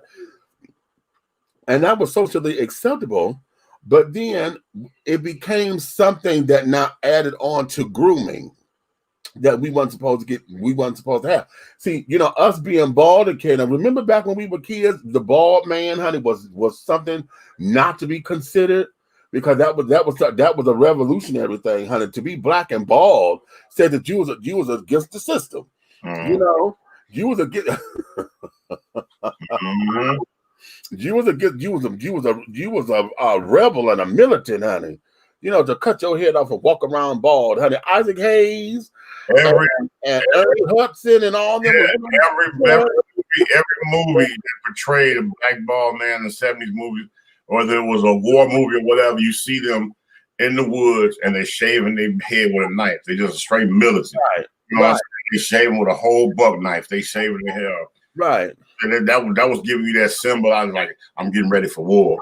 Right. You know what I'm saying? I'm like, right. Okay. And now we're taking the scenic route with this, because now when we talk about grooming, when we talk about a man feeling good about himself, oftentimes now that's considered to be a weakness in the eyes of many, because it is considered to be a gay thing. How many of y'all, and y'all heard me say this before about, remember the soap Lava? That was the soap that was in the red package, and it had the pumice stone in it because it was made to get the grease and stuff out the fingernail for those who was working on cars. Right. It also helped to remove the calluses in the hands. But now we have gotten to the point to where we've allowed for a man to become slovenly. Okay, a man is gonna gain weight. He gonna lose his hair. He gonna, it's too sissified for him to get his hands and his feet. I've heard somebody say that they don't go get their feet done because what the fuck I'm gonna get my feet done? That's a woman's thing.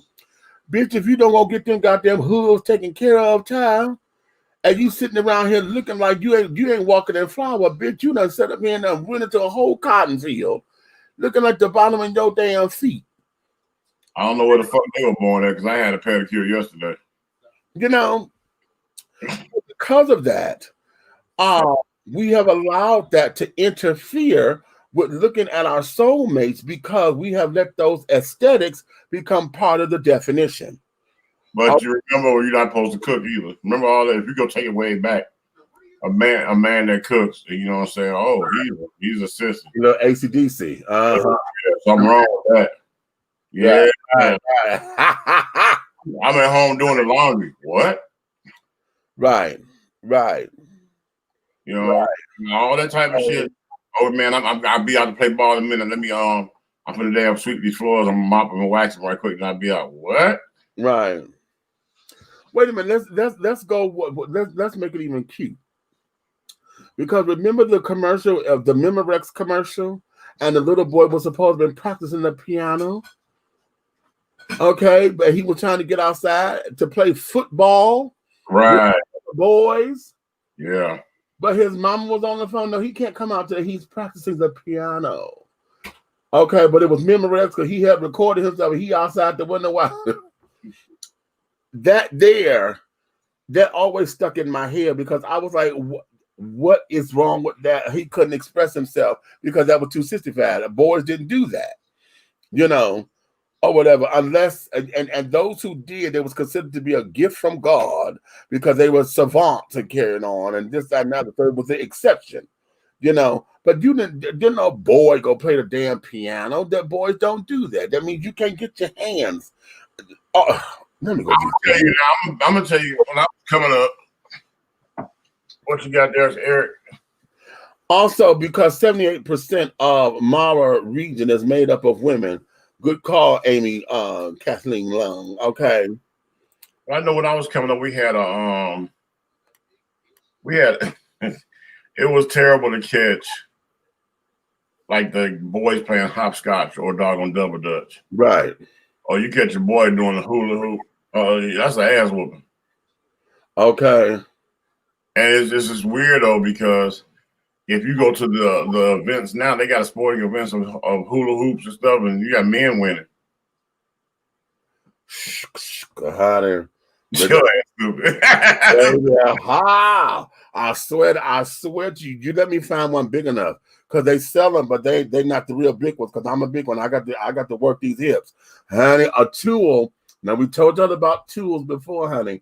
The lollipops and the Blow Pops and the Tootsie Roll Pops and the hula hoops. The hula hoop. Baby, those are your tools. Get them hips working, honey. Okay, that's another story. Let me keep going.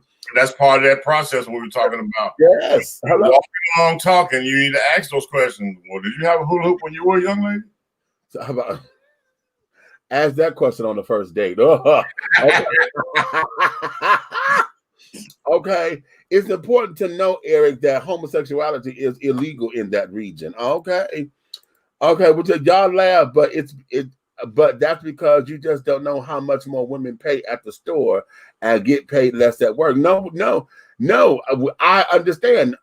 Listen, we're not laughing at you. We're laughing with you because it's an ignorant tax.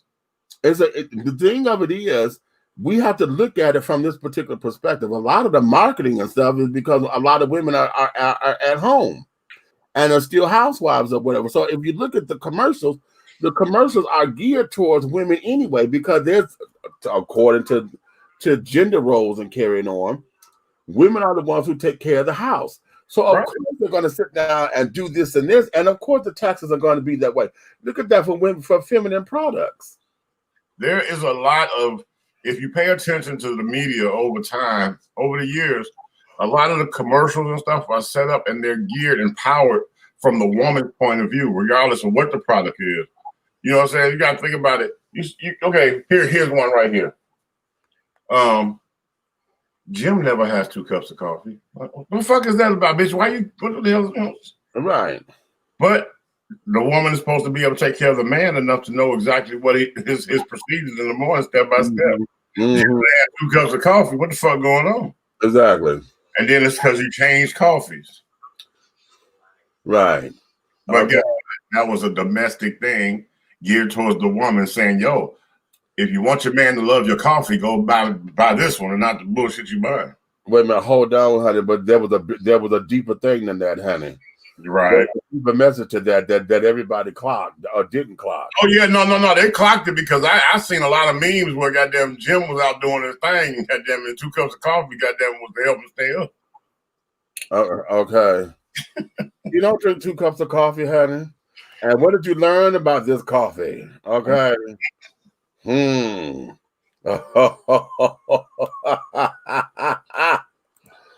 Okay, with the lava soap, my dad used lava after he works on cars. Yeah. Okay, I still use lava at times. Okay. What you say? You better scrape that husk off, brother. Okay. I don't understand women that scoff at men who are well groomed and have household skills. Like, hello, marry that man in a second because he either has a great mama or he's prepared to help you with the children. Bonus, you won't have to clean house skid mark undies because he knows how to stay clean. Now, you know what? Now, let's go right there. Because we have allowed skid marks to become a masculine thing that is nasty as hell. You said okay. Okay, because when we talk about skid marks or whatever, it only pertains to men. Now we talk about other stains and that pertains to women because of their cycles, but we don't talk about that enough. That's why we have all the damn commercials about panty liners and carrying on. There's no commercials about skid marks and shit outside of toilet paper, but we don't sit down there and tell a man he needs to clean his motherfucking ass. Okay. And there's nothing about that that's supposed to be the tea. Okay, now stop right there. Now I'm finna test your skills.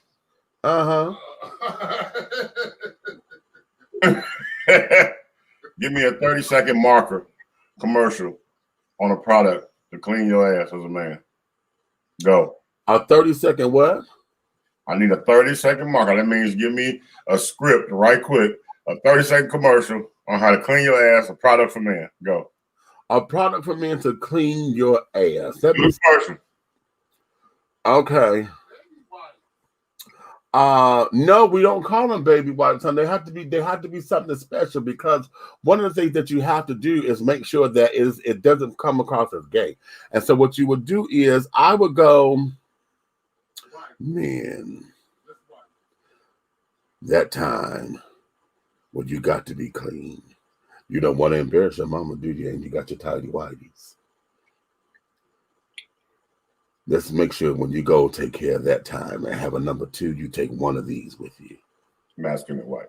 Right. Okay. Wipe that ass and get it clean. Okay.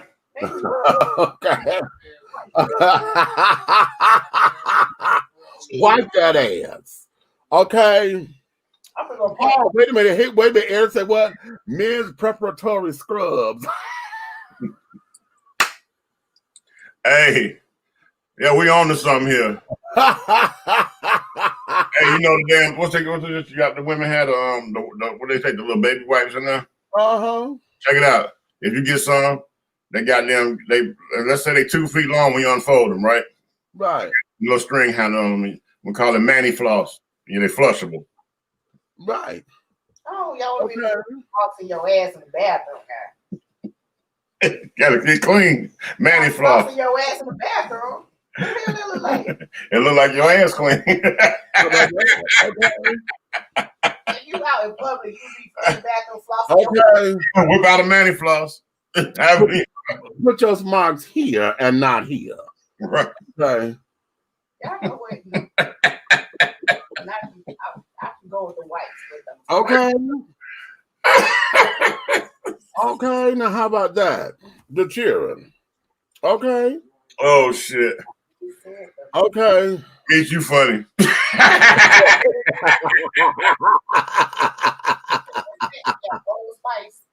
Yeah, right. Okay. Old Spice Manny floss. Oh, wait a minute. Okay, right. And we could use him. Okay. We could use Old Spice. Look at him. Then look back at me. No, look at him. Now look back at me. Right. Okay. Look back at me. Okay, tidy whities, all clean, no marks. Oh, okay. He's fresh. He must use manny floss. Okay. Huh? Okay. Will a man stand there flossing his ass? No, it's not a man standing there flossing his ass. It is doggone. Okay, we're gonna talk about let's say 2021 commercial. You got the man, you got a woman. They both domestic goddesses. They stay home. They have coffee in the morning, and they have their conversation. And they say, "Girl, I'm so tired of bleaching his underwear, his tidy white.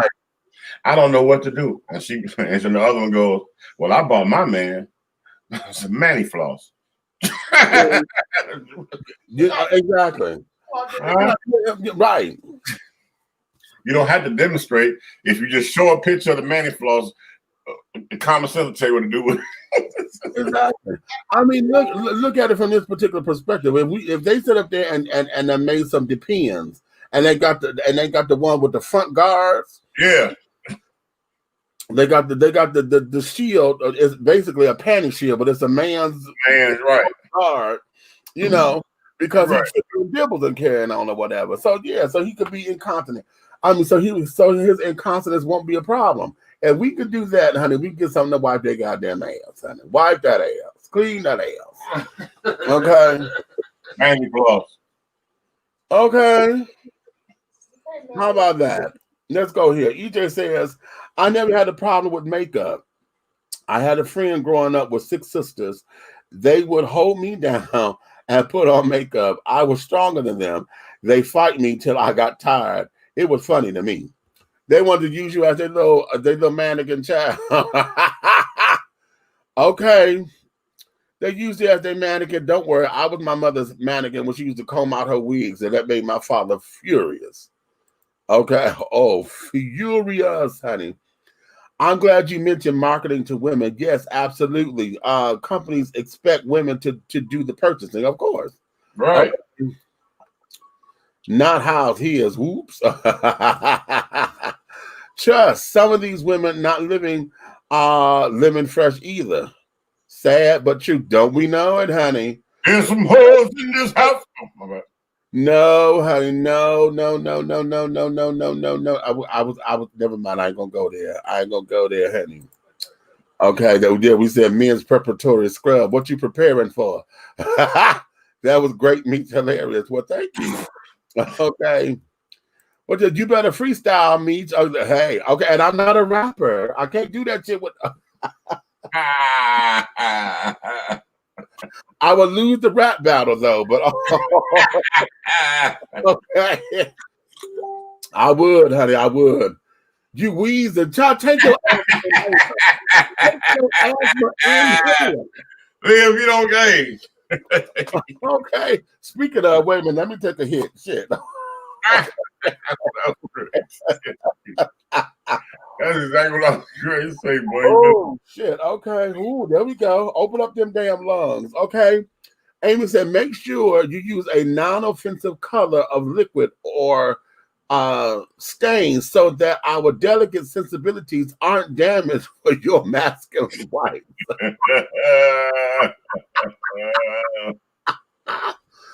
Listen.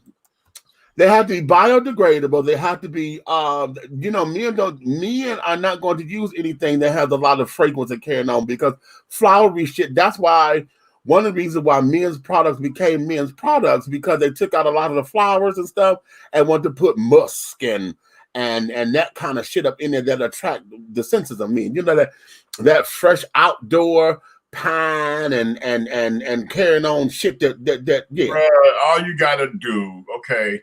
Let me tell you something. I miss my cause. All you got to do is play on the man's mental. And the man's mental is most of the time is 75, 80% sexual.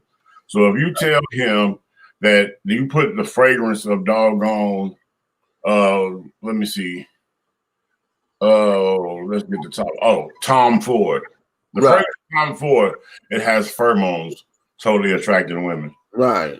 Okay. Yeah. But wait a minute. We don't want to put he gonna wipe his ass with that child. Wait a minute. Hold on. I'm trying to tell you because guess what? As soon as you say anything attractional in the fragrance to the sensuality of a woman, they're gonna go. That's it. True. That's true because it becomes a mental thing. It becomes a mental thing. The thinkers are gonna sit down there and get into the whole idea of I'm wiping my ass, so I don't want no woman thinking about she can go playing in my ass.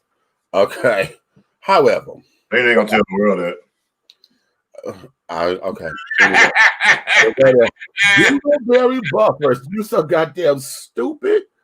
The rags that would keep your mama glad. If you don't, you know what? Blueberry buffers. Okay. They should have packaged. They should be packaged in steel, and come with paper, a paper of work gloves. Okay. She said a pair. Okay, come with a pair of work gloves. Okay. Yes. Wipe those cheeks. Keep those drawers clean. Do it for the culture. I've got. Do it for the culture. Oh, he got you. He got you. Good one, Eric Buckner. Damn it. He got you. He got you. You got to give him his props, man. He got you. You know what, damn it.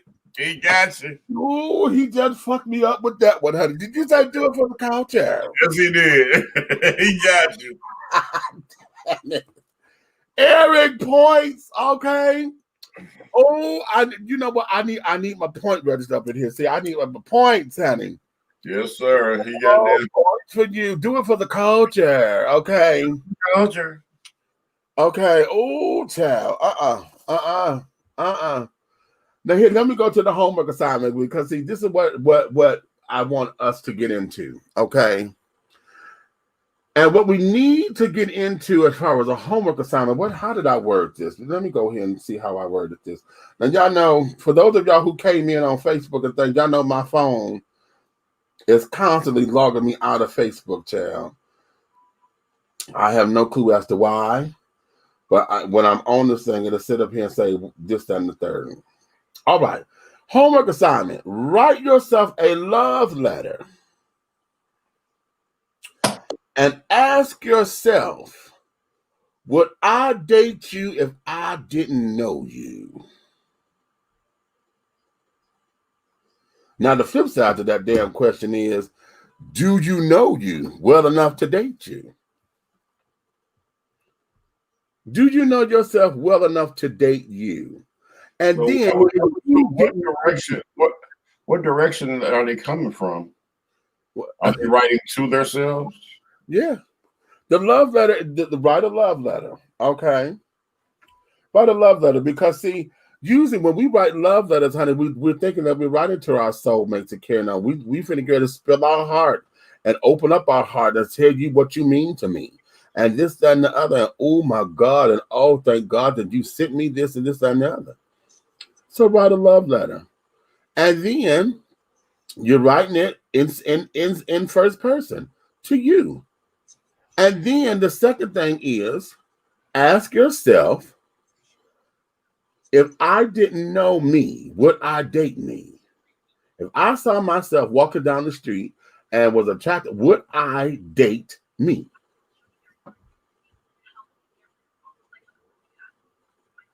Okay. Interesting. Okay. Amy got to check on out. Honey, I got to go, y'all. Great conversation as always. Thank you, baby. We love you. Hi, Amy. So, yes, honey. Would I date me? Okay. If so, why? If not, why? Interesting. This is what I'm talking about on a Super Soul Sunday or a Soulful Sunday or okay. We want to get into that underbelly of a lot of that top stuff that we see on the surface that we just let sit and slide and this and the other. You know what, Mitch? I'm charging you with writing one too. I'm going to do the same thing. Oh, I'm game, honey. That's the homework assignments for everybody, child. It's just not for me to sit up here and be teacher.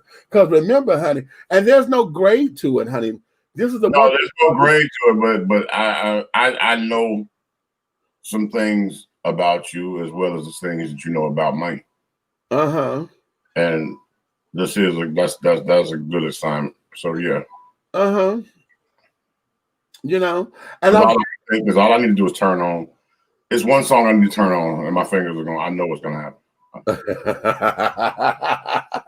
As soon as I turn on that song, and it's oh baby, baby, baby, you don't know my name, and I'm going to write my ass off. See, and sit down there, and what it does, it opens you up to understanding you is having a love affair, or not necessarily a love affair. What it is getting in touch with everything about you, uncovering those uncomfortable parts about yourself. See, one of the things that about a soul mate is that if you don't understand how your soul operates, then you never understand how you're going to connectfully mate with somebody else. Right. The soul is there for a reason. But you got to understand how it operates, how you function. And often, y'all hear me say this all the time. We talk about those dating apps and carrying on, and it pisses me off when folks don't know how to talk about themselves. Okay. Actually, tell me something about yourself. Yeah. Tell me something about that. Well, you got to ask me a question because I don't know what you're.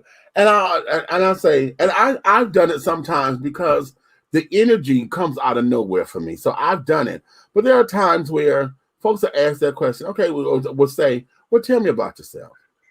Okay. then the first retort is, well, what would you like to know? Okay. They would say that to me. Then I would say, tell me what you would tell anybody when you first get to meet them. When you say Kansas, say, hey, I'm Demetrius. Okay. What did you tell everybody when you first meet them? All right. Let's start there. And then let's see where the conversation opens. Because one of the things that I don't like coming in with prepared questions. Whenever I'm on the radio show or whatever, I don't like coming in prepared, because prepared answers are just that. You know, you're ready. You know, you're on the cuff.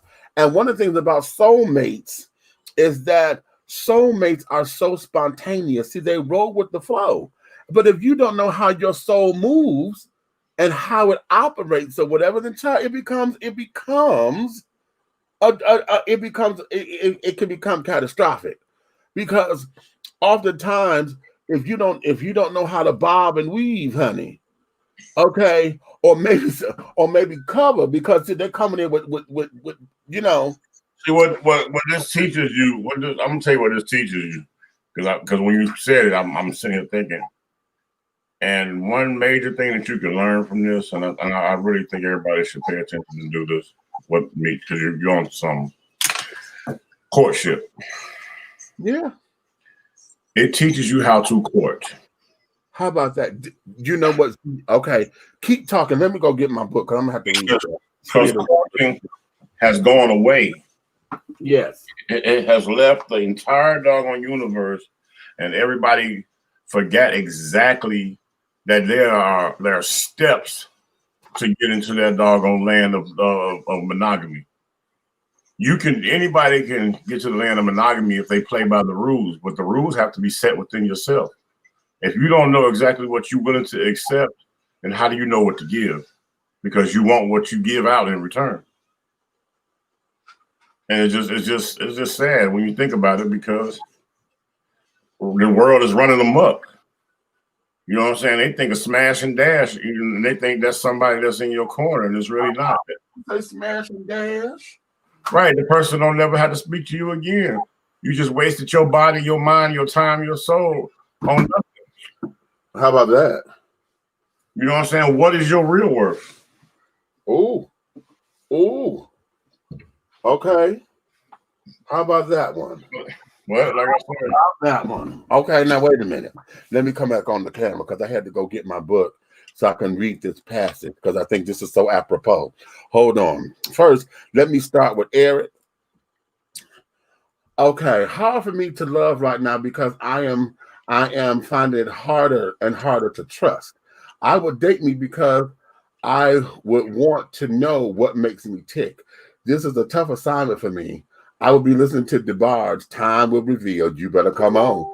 Okay, y'all gonna add the song? Okay, add you feel so cute. Okay.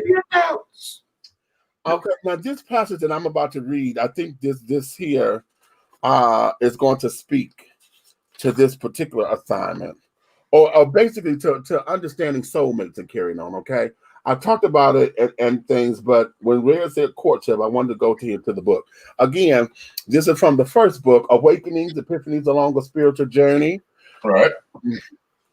And I titled this, What Do I Want from a Man? All right. Okay. This question was asked in an online discussion group, and I would like to share my thoughts on the subject. For those of you who are of the LGBT community, particularly those who identify as MSMs, men who have sex with men, you will feel my plight. For my heterosexual family, my sisters will understand me completely. My brothers, I would like for you to carefully scrutinize what I'm saying and pull from it what you need in order to enhance your relationships with your lady friends, wives, potential girlfriends, and etc. This is created to encourage dialogue, so I invite all who read this to let your voice be heard and respond as you feel. I welcome all of your viewpoints. What do I want from a man? This is a really good question. Many of us don't know how to answer that because we have been conditioned to, quote, be men and do what men do. Regardless of how feminine one may be, we have allowed society to dictate to us what our role is to be and how we must act. Many of us do not know how to love or be loved because sex has always been the avenue to love. Heartbreak is the road that leads to a life of joyless, disconnecting carnal pleasures, which leads to misery, strife, and hopelessness. Furthermore, it's sad because many of us don't believe that we deserve anything more than a roll in the hay with a mindless stranger. I am now in a space where I can appreciate and accept that I want intimacy and courtship. For those who read my profiles on Bear 411 or wherever else I may place one, that's what I now deem to be my creed. For those who don't understand, first off, you may not be someone that I would consider to have any kind of serious potential. You will mainly be used for carnal pleasures only. Intimacy. This does not mean sex only. This means being able to have decent, wholesome conversations in which we learn one another and gain insight into each other and who the other person is. This is the time when I get to understand what makes you tick and what ticks you off. This is the time where I can appreciate your likes and dislikes and determine if I can add you to my life and if my likes and dislikes are compatible with yours. This is the time where I can find joy holding hands while watching TV or reading a book and I still want you in my presence or in my space. This is the time where we create the world we want to live in and not focus on just fucking. Courtship. This is the space where we can learn how to treat one another. This is the space where we learn how to make one another smile, how to be the sunshine of one's day. This is the space where foreplay is created. Now get this. Foreplay means that you are making love to my mind, not my loins. Safety. This is the space where we learn to fall in love with each other, not because the dick or the ass was good, but because of how we treat and respect each other. It is in this space where one's actions created the yearning and the desire to want to keep you as a partner and not as some notch in the bedpost. It is in this space where fantasy and dreams come true for the two of us. It is in this space where the spiritual and the physical aspects of love can connect and blossom only if you are true with each other. I'm not looking for completion. I'm looking for affirmation. To look for completion implies that you are not whole, that you are missing something vital, that you cannot function without it, and you will do anything to make sure you get it. This means that you are willing to sacrifice your truth and happiness, and you will ignore your joy for the sake of being in a relationship. To seek affirmation implies that I am who I am and what I am, and whoever is blessed to take my hand and stand by me, to stand by my side, acknowledges and appreciates me for me, not the me that they want me to be. This is not to change me or them, but it means that they walk in the truth of who we are as individuals first, which brings spotlight to our union. That's what I want in a man, a person who understands and that is waiting for me to get in alignment with my truth so he can manifest in my life for my life. Mm. Okay? Now, it's crazy because I understood everything and every word and every analogy of that passage. And it's only because the relationship that I'm in now, the marriage, per se, exactly how that marriage became. I didn't recognize, I like to say all the time I was raised right. So anything that I got from my childhood, my youth, that I took from my elders, it adhered. And it came forth when it was time for me to doggone use it in life. So for my mother-in-law to make this statement on her own that the way that I got to her daughter is I courted her. Okay. And she had never been courted in her life. And she said she commends me for that. Okay. And I sat back and watched how you moved, and nothing was devilish about how you was moving. It was all about getting to know who she was, and it was about bringing her out of a slump. Mm-hmm. So you were there to heal. Okay. So your mission wasn't selfish. Okay. How about that? And then I had to analyze the steps that I took. And then I started remembering just through basic conversation, those phone calls, those long conversations. Right. It was simple stuff like she's talking to me, the TV's going, but she is going, oh, damn.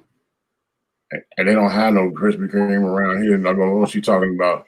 They got a commercial, but they don't have that type of donut around in the hook, you know what I'm saying? And then me being the person that I could keep the conversation going, thank God for cell phones, and we'll steadily be talking. And the whole time we talking, I was driving myself to a Krispy Kreme. Okay. I was getting a doggone dozen. And then I would ride over there and keep the conversation going as if I never left my home. And then I would pull up, and through the conversation, about 5-10 minutes later, I would say, come outside. And she, you're in front of my house? I'm like, yeah. That's the surprise. And then the second surprise that takes you to the level of courtship is they walk up and you roll the window down, and it's a whole dozen with their name on the box. Okay, how about that? Okay. That type of stuff I tell men all the time. That don't make you soft. That make you understand the little things that can make this person happy. Because if those type of little things make yourself happy, because I thought about it like this, well, what would that do for me? Right. Right. So if I know that's what that it will do for me, it was uplifting when I'm in a slump and somebody shows up like that, you know what I'm saying, and do this, and they gesture was to never get out the car, was only just to make me smile and pull off. Mm-hmm. That's something to put, hey, bro, that's something to think about. Exactly. It don't take no rocket science to know that that person has your best interest at heart. Okay. And I did that on several occasions, different ways. And it wasn't me trying to purchase her per se, because there was never nothing expensive and extravagant about the things I did. It was about me being in the right place or the right time. Right. Right. Right. Uh-huh. Uh-huh.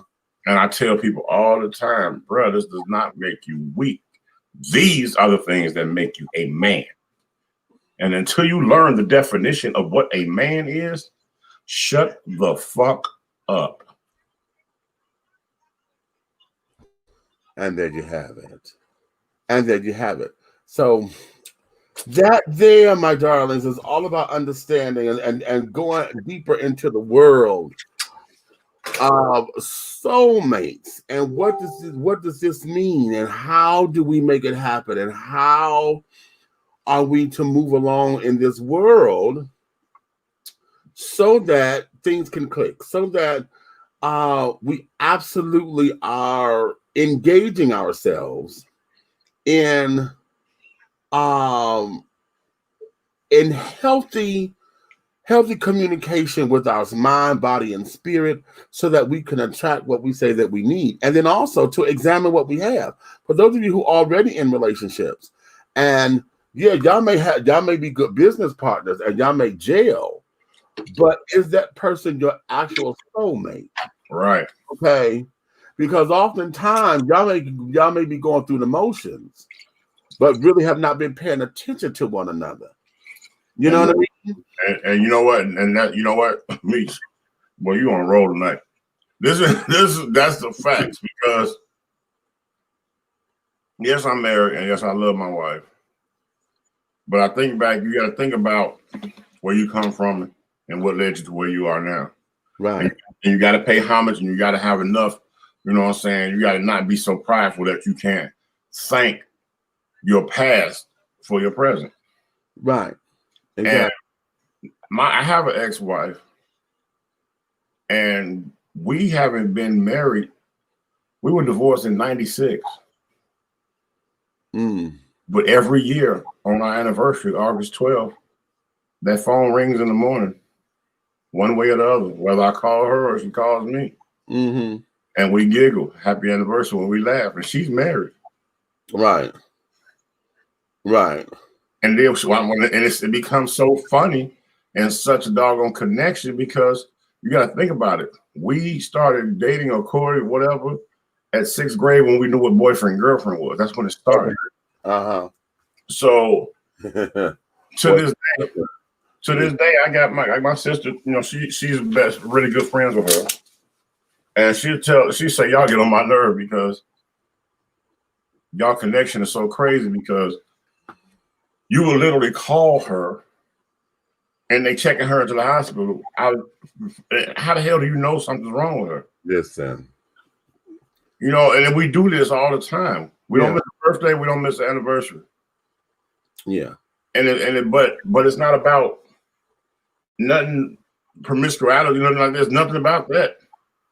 It's about every step of life and all the travels of life and the experiences in life we shared together. We went through the same stuff together at the same time. Whether it was experiencing death or whatever. You gotta, I mean, hell, I'm gonna show you how close me and this woman is. This woman literally, when I got married again, you know, the brides always have a breakdown right there because they think everything's going crazy and frenzy. You know, they always the ones emotional at the wedding. When she was having a breakdown, the ex-wife came and told me, calm down. You know, I got you, boo. And went and got her all the way together and slayed and ready to go and come out there and marry me. That's who we are. Well, everybody else going, hey, wait a minute, ain't that the ex-wife? Me and her like, fuck all y'all, that's my friend. Right. Right. Now let's go here because Tracy put something up here that's very cute. He says pride and ego will kill your relationship. Oh, boy. Okay. That is a banner. Yeah, okay. Put that up there as a banner. Is that a banner? That is the truth. Is that a banner? Okay, hold on. 360 degree, 24/7 truth. All the way around truth. I don't care what side of the place you walk in life. That shit is true.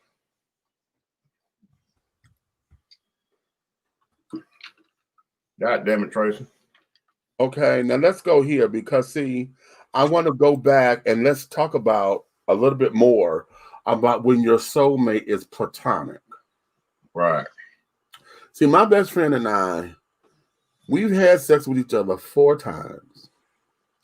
And the reason why we counted was because the first time was you know, it was that curiosity because we have been knowing each other. It was like, well, let's do this and see if this is what we're supposed to do. Right? Because that's what we know. Okay, we're supposed to this and supposed to that, so we're supposed to have sex. And it didn't do. Right? The second time was to make sure that you know. The third time was him helping me out. Okay. And then the last time was the reverse. Okay. And the reason why I say it like that is because this is how close we are. Because at that time, everything about me, when I said helping me out, was because I was in a very low self at the time. You know, trying to date or whatever. Folks only saw me as a sexual being or whatever the case may be. And when we did it that particular time, he was like, girl, come here. Because you need to know that you are loved.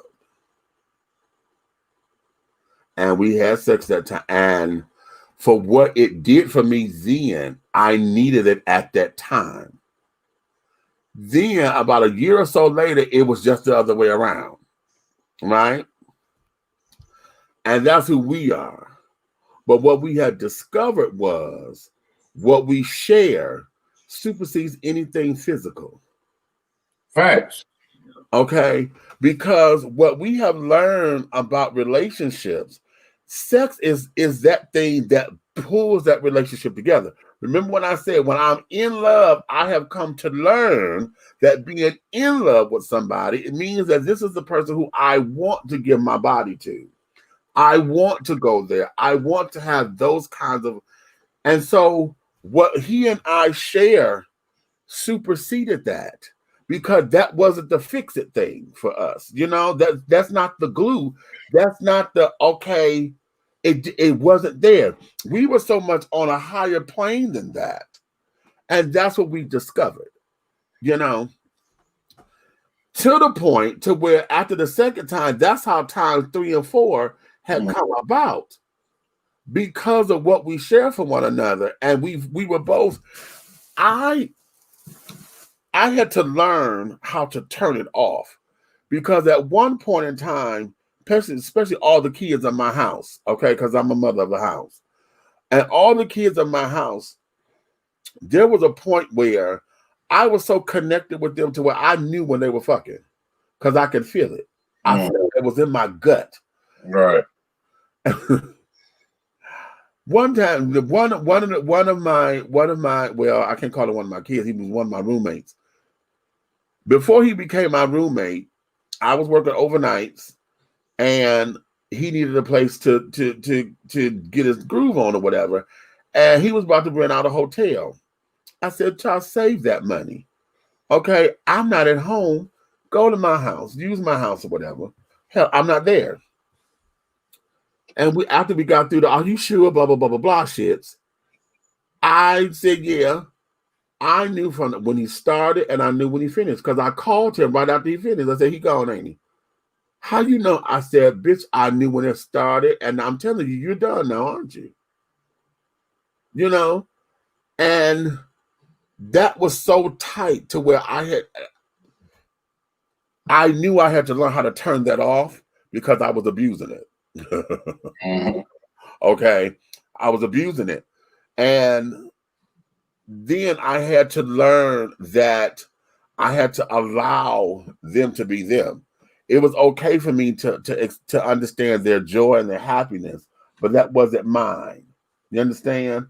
And I had to learn how to turn that off so that I don't get caught up. I had to do that with the same person I was speaking of in the beginning. When we first were done in a relationship, when we were done, we still had that connection. And I was a asshole. I was being an asshole in the streets, but it was a gift to where I was able to go. I'd be like, "Wait a minute, it's Friday night." And also just like out of nowhere, I could be laughing, joking, kicking about something that had nothing to do with her.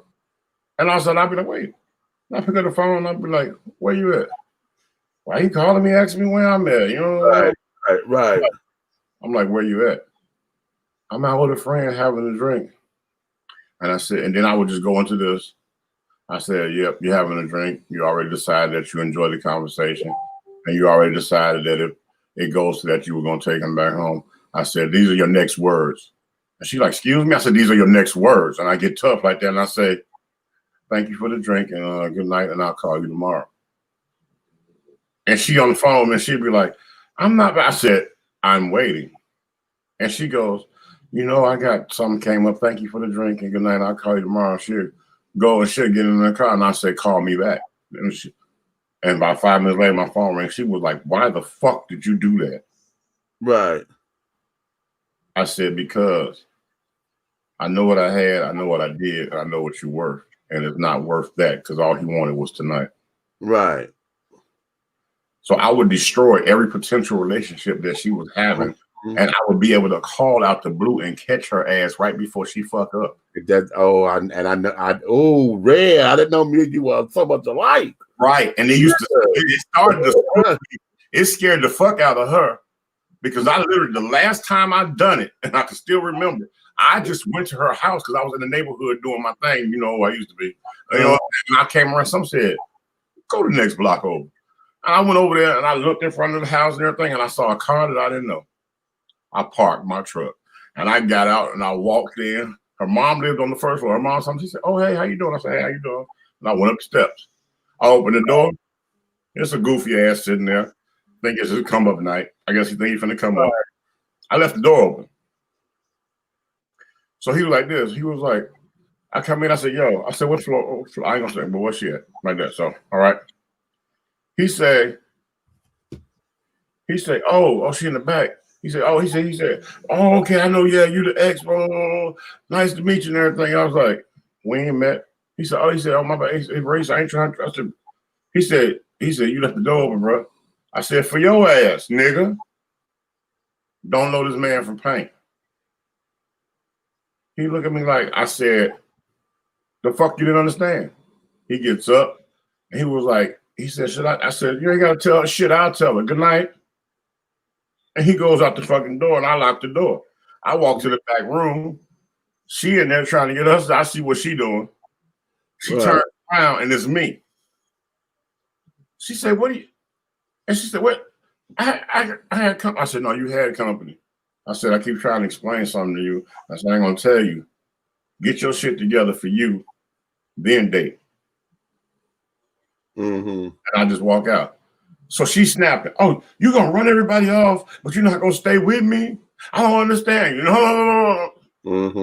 And she didn't understand. I loved her so much that I knew when she was in a space that she was going to hurt herself. Right. And the minute she got with the guy that she's with now, I walked in. He stood up. He introduced himself. And he said, I'm sure y'all got a lot to talk about and everything because it's a fresh, divorce and everything. He said, but it was great to meet you, brother. He said, I'm finna go to the store and get us something to eat. Can I get you something? Right. I looked at him. I said, now that's what the fuck I'm talking about. I did just like that. I said, yes, you can. Whatever, goddamn it, y'all can bring me the same thing. And I said, and we sat there and we kicked it and we laughed and joked and everything. And I had an invite to the wedding, and their marriage still today. Okay. How about that? But what it was I kept that shit kept going. Ooh, what the fuck going on? And I pop up or I call and shut the shit down. Right. I knew I still had the power. Well, see, I don't call and stuff like I used to. What I do is I know when something is wrong, and like right now, my bestie and I, we got to have a date with the girls, and we got to go sit by some water like we do. Okay, and we got to, okay, because it's something that he needs to tell me that he don't want to tell me, because he don't want those. But I know I hurt him, and he's got to tell me that I had abandoned him. That's got to come from his mouth, but he won't say it. Because you know what it is? You know exactly what the problem is. Yeah. But you don't want to address it until this doggone ball falls to you. And when it was, you want it to be. Okay. Yeah. He's going to. I'm telling you. He's got to, because we tiptoeing around it. But see, I'm gonna tell you what it is. It's going to be the visual. Yeah. That's what's going to. Courage comes through vision, and when I'm telling you, that's when it's going to happen. And I'm telling you, it's going to be something like the biggest lift off of both of us. Yeah. It's going to be just like. And this is why we need to go by the water, because we always go. We take our cocktail with us. We'll go get a fifth of whatever we drinking, and it's me and him, and we'll sit down and we do it by the water, because water. He's a Cancer and I'm Pisces, so that's water. So we throw it out on the water so that we can whitewash it, we cast it, and be done. Like, remember I told you I did that Atlanta Hot Radio, was it Shy Atlanta Takeover with the tour of Chicago, and I got ill. Yeah. And I got in the hospital. Okay, when I woke up, when I was in the hospital, I woke up. Guess who was standing right there? Okay. Dig it. Spooked the shit out of me. You know what I'm saying? But I looked, I was like, I said, oh. And guess what? It was the fact that my child found out where I was at, right? Right. And my child said something to her and her husband jumped down her throat and said, "Get your ass over to the hospital." See about it. Wow. How about that? Let me go to the comments, honey. EJ says, does your current wife have a dude friend like your homegirl? He said, what? Does your current wife have a dude friend like your homegirl? Does Nay have, yeah, you know, yeah. Okay. Yeah. Boys to Men made a song called Little Things Mean a Lot. Okay, say it, Road. Oh my God, I can relate. Okay. You knew she was vulnerable and protected her. Nothing like sitting by that water to help you get your mind right. Now, Eric, see, you from Detroit, so you know we go right down to the plaza. Well, you are, hey. Go down to at Boulevard, at the foot of the river at the Boulevard. Yeah, that's usually where we go. That's our spot. Yeah. Hey, I missed that about Lake Michigan, of Chicago Lakeshore Drive. Oh, that nasty Detroit River, but we go by the water, baby. Okay. Walks on the beach always calm me. So does walking, period. Almost as if all the thoughts in my head calm down and organizes themselves, because you're able to see that there's, again, soulmates, honey, soulmates. And oftentimes, y'all hear me say this, you have to go back to center. You have to get back to that place where you do what you do to give you the clarity that you need. It doesn't work if you don't know how to go back to center. It can't work. This is why we all, hell, for those of y'all who are traditionalists, honey, don't the Bible tell y'all that Jesus went away from the damn disciples? Mm-hmm. He went away. He took himself up to the mountain to get the tail away from them. He needed to go back to center. Okay?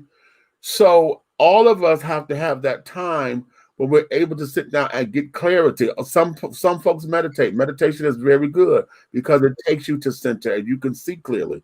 Y'all know, hell, Tina Turner was Nam Myoho Renge Kyo, honey. The chant in order to take her into the space where she could see clearly. Now, traditional children don't understand that, but it was the method and the road that she was able to use to get the clarity. She talk about it all the time. You know, to say the channel, whatever, opens up the portal so I can see. All things open up, all things open up 360 degrees in all different directions of life, and all parts of life. You can take it, even for your techie millenniums out here. The reason that the GPS on your phone, when you touch it the wrong way and it goes out of whack, and then a little thing pop at the bottom that says recenter. You touch it and you're back online. Right. That all comes from the same thing. So you get off track, you recenter. Okay. That's life. Belle Isle or Shane Park? Shane Park is cute. Shane Park is really cute. Belle Isle, but since they y'all got to pay to get on the aisle now, child. Never mind her. Okay. You know they did that to the point in Chicago. The point, like when you go drive the point. Okay, yeah, I heard. You know they got one in Detroit too, but don't say when you go to the point and we used to be able to go park, and the parking lot hold about 200 cars, and it's right on the rocks of the water. Oh wow, okay. And they turn around and put fucking parking meters through the entire lot. Yeah. Yeah, the kids, I haven't seen it, but when you go renew your license and your license tags or whatever, you have to get it then, and you have to pay the thing to get the new tags or whatever, to get to, and that there for all the Michigan parks and carrying on. So yeah, they're paying. I say, and y'all let them do that. Really? Y'all didn't go vote that down? Y'all let them do that? Okay. Because you know what? It takes away, it's like they're charging you for nature. Yeah. You know, and that's just not right. Another reason why I need that basement jacuzzi, piece of my mind and meditation with some smooth R&B classics. Come on. Hey, Eric. Hey, I'm with you on that, bro. Because listen, hey, you can say what you want about the big red fella, but boy, I'm telling you something. Candlelight, Stella Rosa, and some doggone Luther, I'm Gucci. Okay. Oh, okay. Princess, you a cigar smoker? I also smoke cigars from time to time. You And see that picture? we center. Come on now. You see that picture? See that picture of that Cuban? Okay, you right. Okay, you better give me one old Cuban. Okay. Listen, children. We're gonna let you guys go ahead on and get on back to your evenings. But I wanted to come in tonight and to share some of these things here. Hopefully, we're able to give you some tools that you can pull from, and hopefully, the homework assignment. I love giving homework assignments. That the homework assignment is something that you take seriously. Pass this on to somebody, honey. You know, take this one, like this one, share this one, honey, because I think this is one of the things that will help somebody. I feel all that's all in my shoulders and in the bottom of my neck. All of that, okay. And if you actually write this letter to yourself, post it next time. Okay. Post it in the comments. How about that? Okay. $10 fee. Yes, that's what happens when you don't research before you vote. How about that? Okay. So here's the thing. Get your homework done. If you wish to share it, please post it. As a matter of fact, you know what? Yeah, because I think here we got something coming down the road, and I'm trying to figure out if I want to do Patreon or if we're going to do OnlyFans. I think we're going to do OnlyFans because that might be the jump off. All right. To where we see something like that, y'all letters and stuff, we'll let y'all, we'll do those letters over on the OnlyFans because they're a little intimate. Right. And we want to sit down there and not have the YouTube and Facebook restrictions and things of that nature. So that's coming down the line. So get this together. When you have it together, inbox me on the book or whatever. Let me put my email down as the banner. We're going to run the email so that y'all can see that. Run the email. Y'all email it to me like, Meech, I got it done. And so that way I can see what's going on. So when we open up the OnlyFans and carry it on, we're going to dedicate a show to that, to where we're going to bring y'all in. Y'all know OnlyFans stuff is a subscription page. So we're able to come up in there and to make some things happen, because I'm telling you, I really do believe that this here is going to be a series, because I want to make sure that I do my part, not only to help myself, because this here is helping me as well, but as far as the tools that are needed in order for us to get into a place where we are working on our own mental health, since they don't want to pay for it and giving us a run around about mental health. Right. To start taking the tools so that we can start reclaiming our own sanity, reclaiming our own avenues to healthier living, healthier life. A lot of us who are overweight, that weight ain't yours. That weight ain't yours. You carry the weight of the world, and you are eating yourself and doing all this and another, or stressing yourself to where the medicines that you're taking blew you up. That weight ain't yours. And sometimes it's because you're not relating to you're not listening to your soul. You're not understanding how your soul works. And everybody's soul work is independently different. Mm-hmm. Independently different. So this here is going to be something. So yeah, get your homework done, and let's see how you are going to become a blessing for somebody else. Be blessed, then become a blessing. Remember, we talked about that the other day. You give from the overflow, honey. You give from the overflow, and your life your experiences in life are part of the overflow. That's part of the overflow, honey. This is how we're able to relate to one another and not relate, because there are some people who, based on their energy, this is what we talk about with soulmates. Because y'all know folks that you just can't fuck with. I can't fuck with you, honey. Okay? I can't. You know what I'm saying?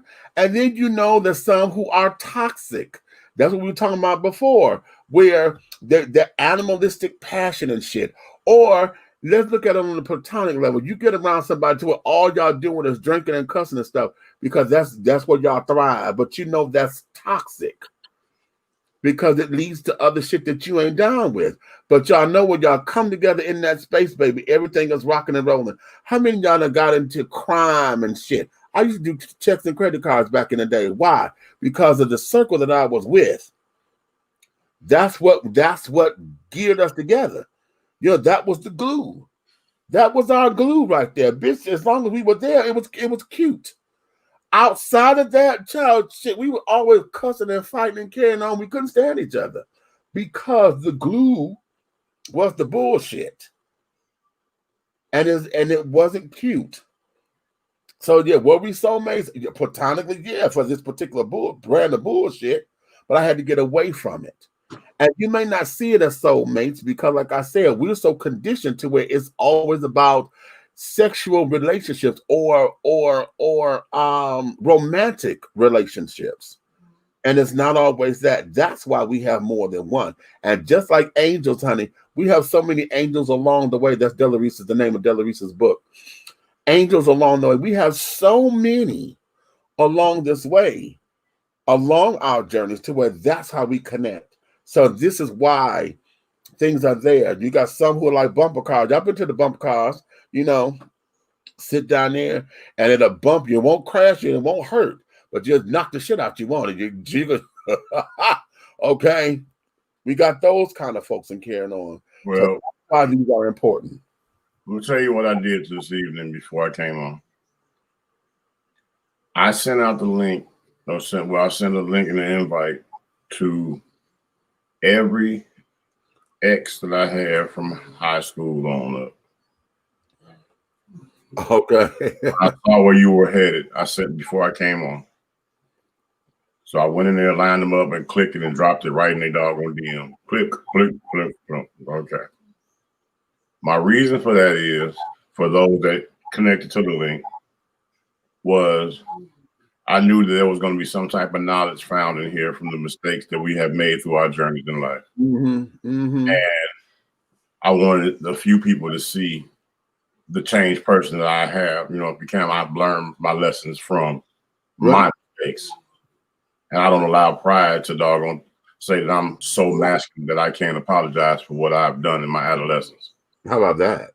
You know, so the reason I did that is because anytime that you have harmed situations in life, you may have left a scar that may have never been healed.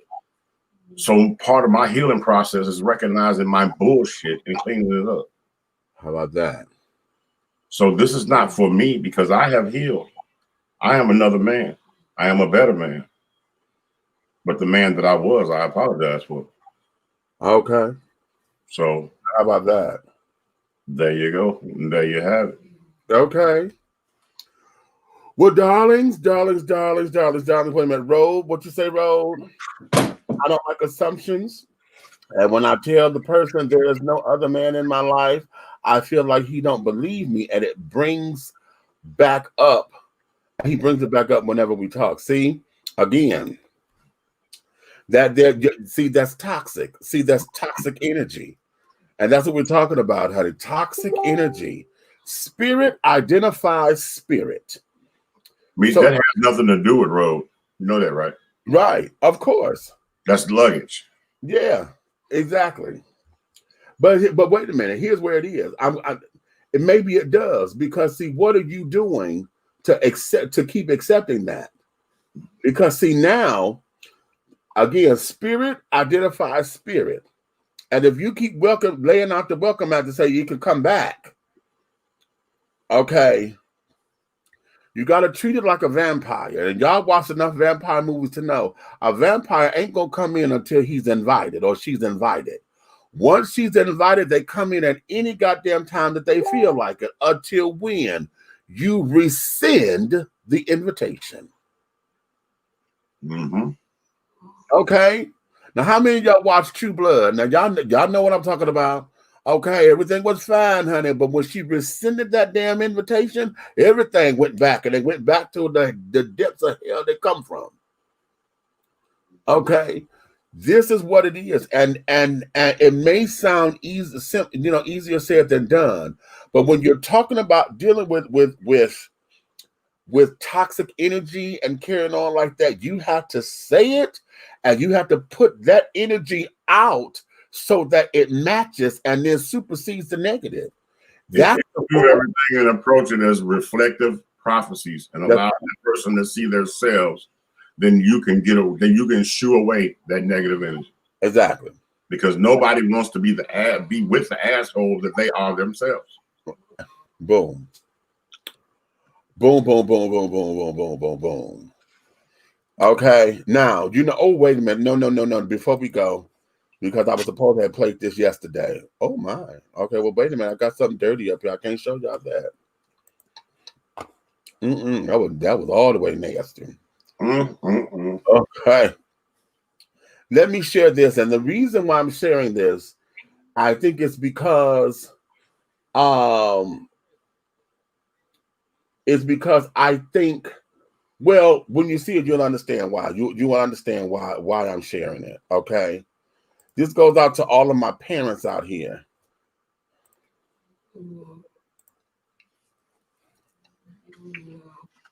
Come fucking up! You look at this shit! That shit is not unacceptable! You get on my nerves with that! You don't supposed to be doing no shit like that! You're so fucking young! Dog. You finna. Oh shit, no, you won't. Hold on. We finna go to wait a minute. I'm gonna reboot. But hold on. Y'all give me a second. We gotta wait for the flash. A moment, please. One moment, please. We gotta wait for the flash. This shit!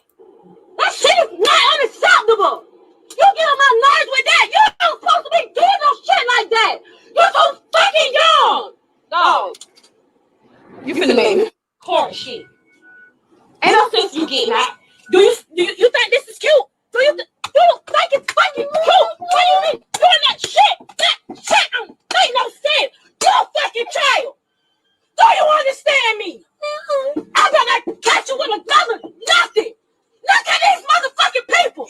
And tell you you're very fucking grown. Take this fucking mask off. Look at this shit. You wanna let somebody see you so bad? I don't play that motherfucking shit. You got me fucked up. Do you think this is...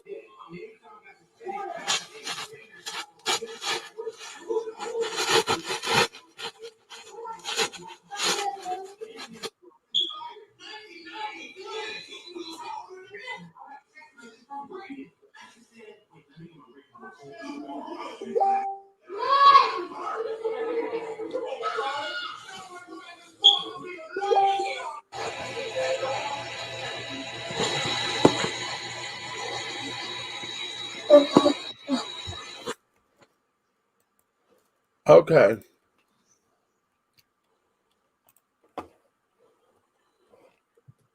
Yeah. Yeah. When I first saw it, of course, the way how they edited that about Miss Mama beating her ass, I had exceptions. I was like, well, wait a minute, you know. But then when I got to the end of this, and this little heifer is up in here twerking and going through the notions and things of that nature, showing off a little cootie and things, and then simulating that she fucking. Yeah. Okay, let me ask you. Did I just see a blocker up over her, or she was naked? Yeah. Yeah.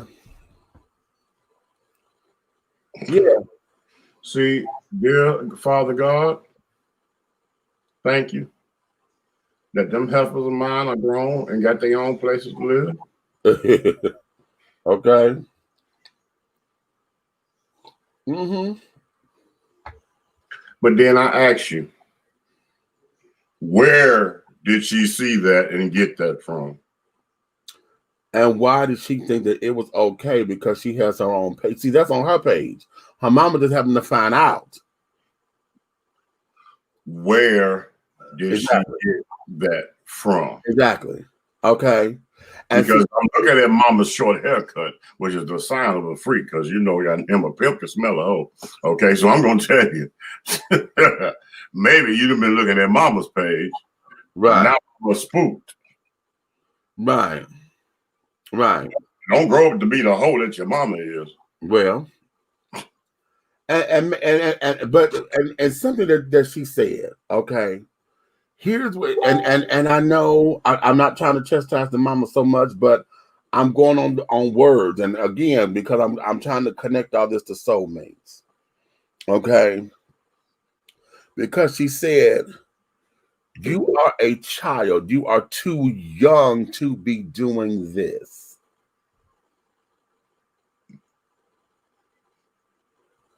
How about don't be doing that shit at all? Right. Okay. Do you know what this can cause? Do you know what this behavior brings about? Okay. That's what made me think that she saw mama doing it. And this is where this is. So I'm like, wow. Okay. Wow. Okay. And if she didn't see mama do it, somebody in that close circle is doing it. An older sister, auntie, friend of the family, brother, somebody. Maybe the daddy or the uncle got a bitch that he's sitting up there camming with and shit. Okay. Whatever this is. And based on R. Kelly, I mean, who fucking with the little girl? I have to doggone talk about today and the bullshit that we see in the news, bro. And there we have it. Okay. Soulmates, honey. Now just imagine that. This little baby, because she's still in single digits. What, maybe 9, maybe 10, 11. I ain't giving 11. I'm gonna say 10 and back. I'm saying 9. I'm saying about 9 or 10, yeah. Mm-hmm. Understanding that this here is the energy that will follow her the rest of her life, because don't nothing go out that doesn't come back without a response. You understand? When you start vibrating, especially one of the things about energy and carrying on, when you plant a seed, every seed has a harvest time. Every seed has a harvest time. Okay? This here and all them vibrations and carrying on, child, we don't know what's in store, but this is the beginning. When we start talking about how come I can't find my soulmate, y'all heard me say this before about Juanita Bynum. When she sat up there, when she was just Juanita Bynum and not doctor and the prophetess and all that old bullshit that she done added. When she first got started, and she did the No More Sheets, it's something in there that she said that just resonates with me so profoundly. And we always talk about the in the laws of the spirit world or whatever. Okay, that a contract, a marriage contract, is solidified by sex. Okay, and even here, the marriage don't mean anything until it's consummated. Okay. A marriage does not have full credit until it is consummated, which means y'all fucked. Okay? So she says in there, many of you women want a reason how come you're not married. She said the reason why you're not married is because you are not single. You done fucked everything that moved, honey, and now you got to go through the process of being purged of all of that. Okay, she goes on and on. But that message rings out so clearly to me. Because every time we have an encounter, a physical encounter. No, let me go one better, because I'm gonna say a spiritual encounter. Because when you connect, see, this is the soulmate thing. When you connect, y'all join to become one, which is why if you ever notice, there are times when you feel as though either that person is on you, or you start doing shit that they was doing, don't know why the hell you singing this song, but that was somebody else's, that was so-and-so's favorite song or whatever. Why the hell that song is in me? You know, don't understand why. Okay, you took them out to dinner and realized that the smell of a McDonald's grilled big chicken set off what happened that night with her or him or whatever, because y'all joined spiritually. Right. You join spiritually. And those mating moments, child, that soulmate moment was that moment. But you have to purge yourself if that moment was only that moment, and you have to accept it as that. But a lot of times we get caught up, digmatized, okay, hand-picked, pussy whooped, whatever the case may be, because we started to dictate everything around that moment. This little baby right here don't know what the fuck it is. No, I'm not going to say that. Yes, she know what she's doing, but she don't understand the consequences. Because first of all, come on from that. You can go into an automobile lot, right? Let's just say for classical reasons, let's go on a Cadillac lot. Get it. Here comes the salesman. He's going to show you this new Cadillac. Open up all the doors. You're going to slide down into that voluptuous leather, and you're going to take a deep breath and be like, this is what I want for my life. All right? Right. Buy it. And you have it for a year or two after you done put many miles on it. But every time you get it clean, the man asks you, would you like a fragrance in here? Do you want strawberry? Or do you want new car smell? Well, ladies and young ladies, there is no new car smell for your vagina.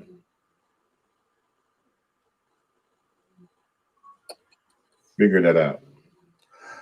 I've never seen that coming summer's eve.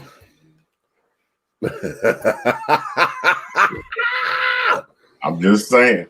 Listen, we're going to let you guys go. Okay. Child, you may finish all of your crumpets, my darling, because the tea has been dished. And you've been dishing tea, my darlings, with Big Meat and the Big Guy Ally. When we come back, we will be back in a few days. It's going to be Thursday this week because I told y'all the Donut Factory got me on lockdown. All right. Aunt Nikki will be back with us, hopefully. The hard way. Okay. And we're going to dedicate that show to her having to tell her story and things. So that's going to be that. And we're going to get some things going. I want to get your homework assignments together, honey. Get your homework assignment. I'm going to do mine too, child. Lord have mercy. I've been challenged. So, so I'm going to do mine. And then we're going to do all that together, okay? So, having said all that, darling, if you love me, tell a friend, honey. If you hate me, tell all of your goddamn enemies, honey. We got one last one there, Leo. Yeah, I just saw. Okay, wait a minute.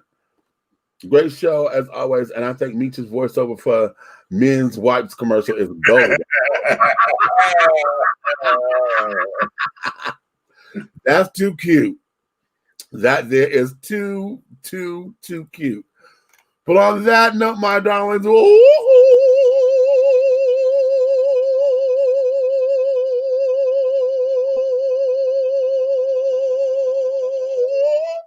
and see.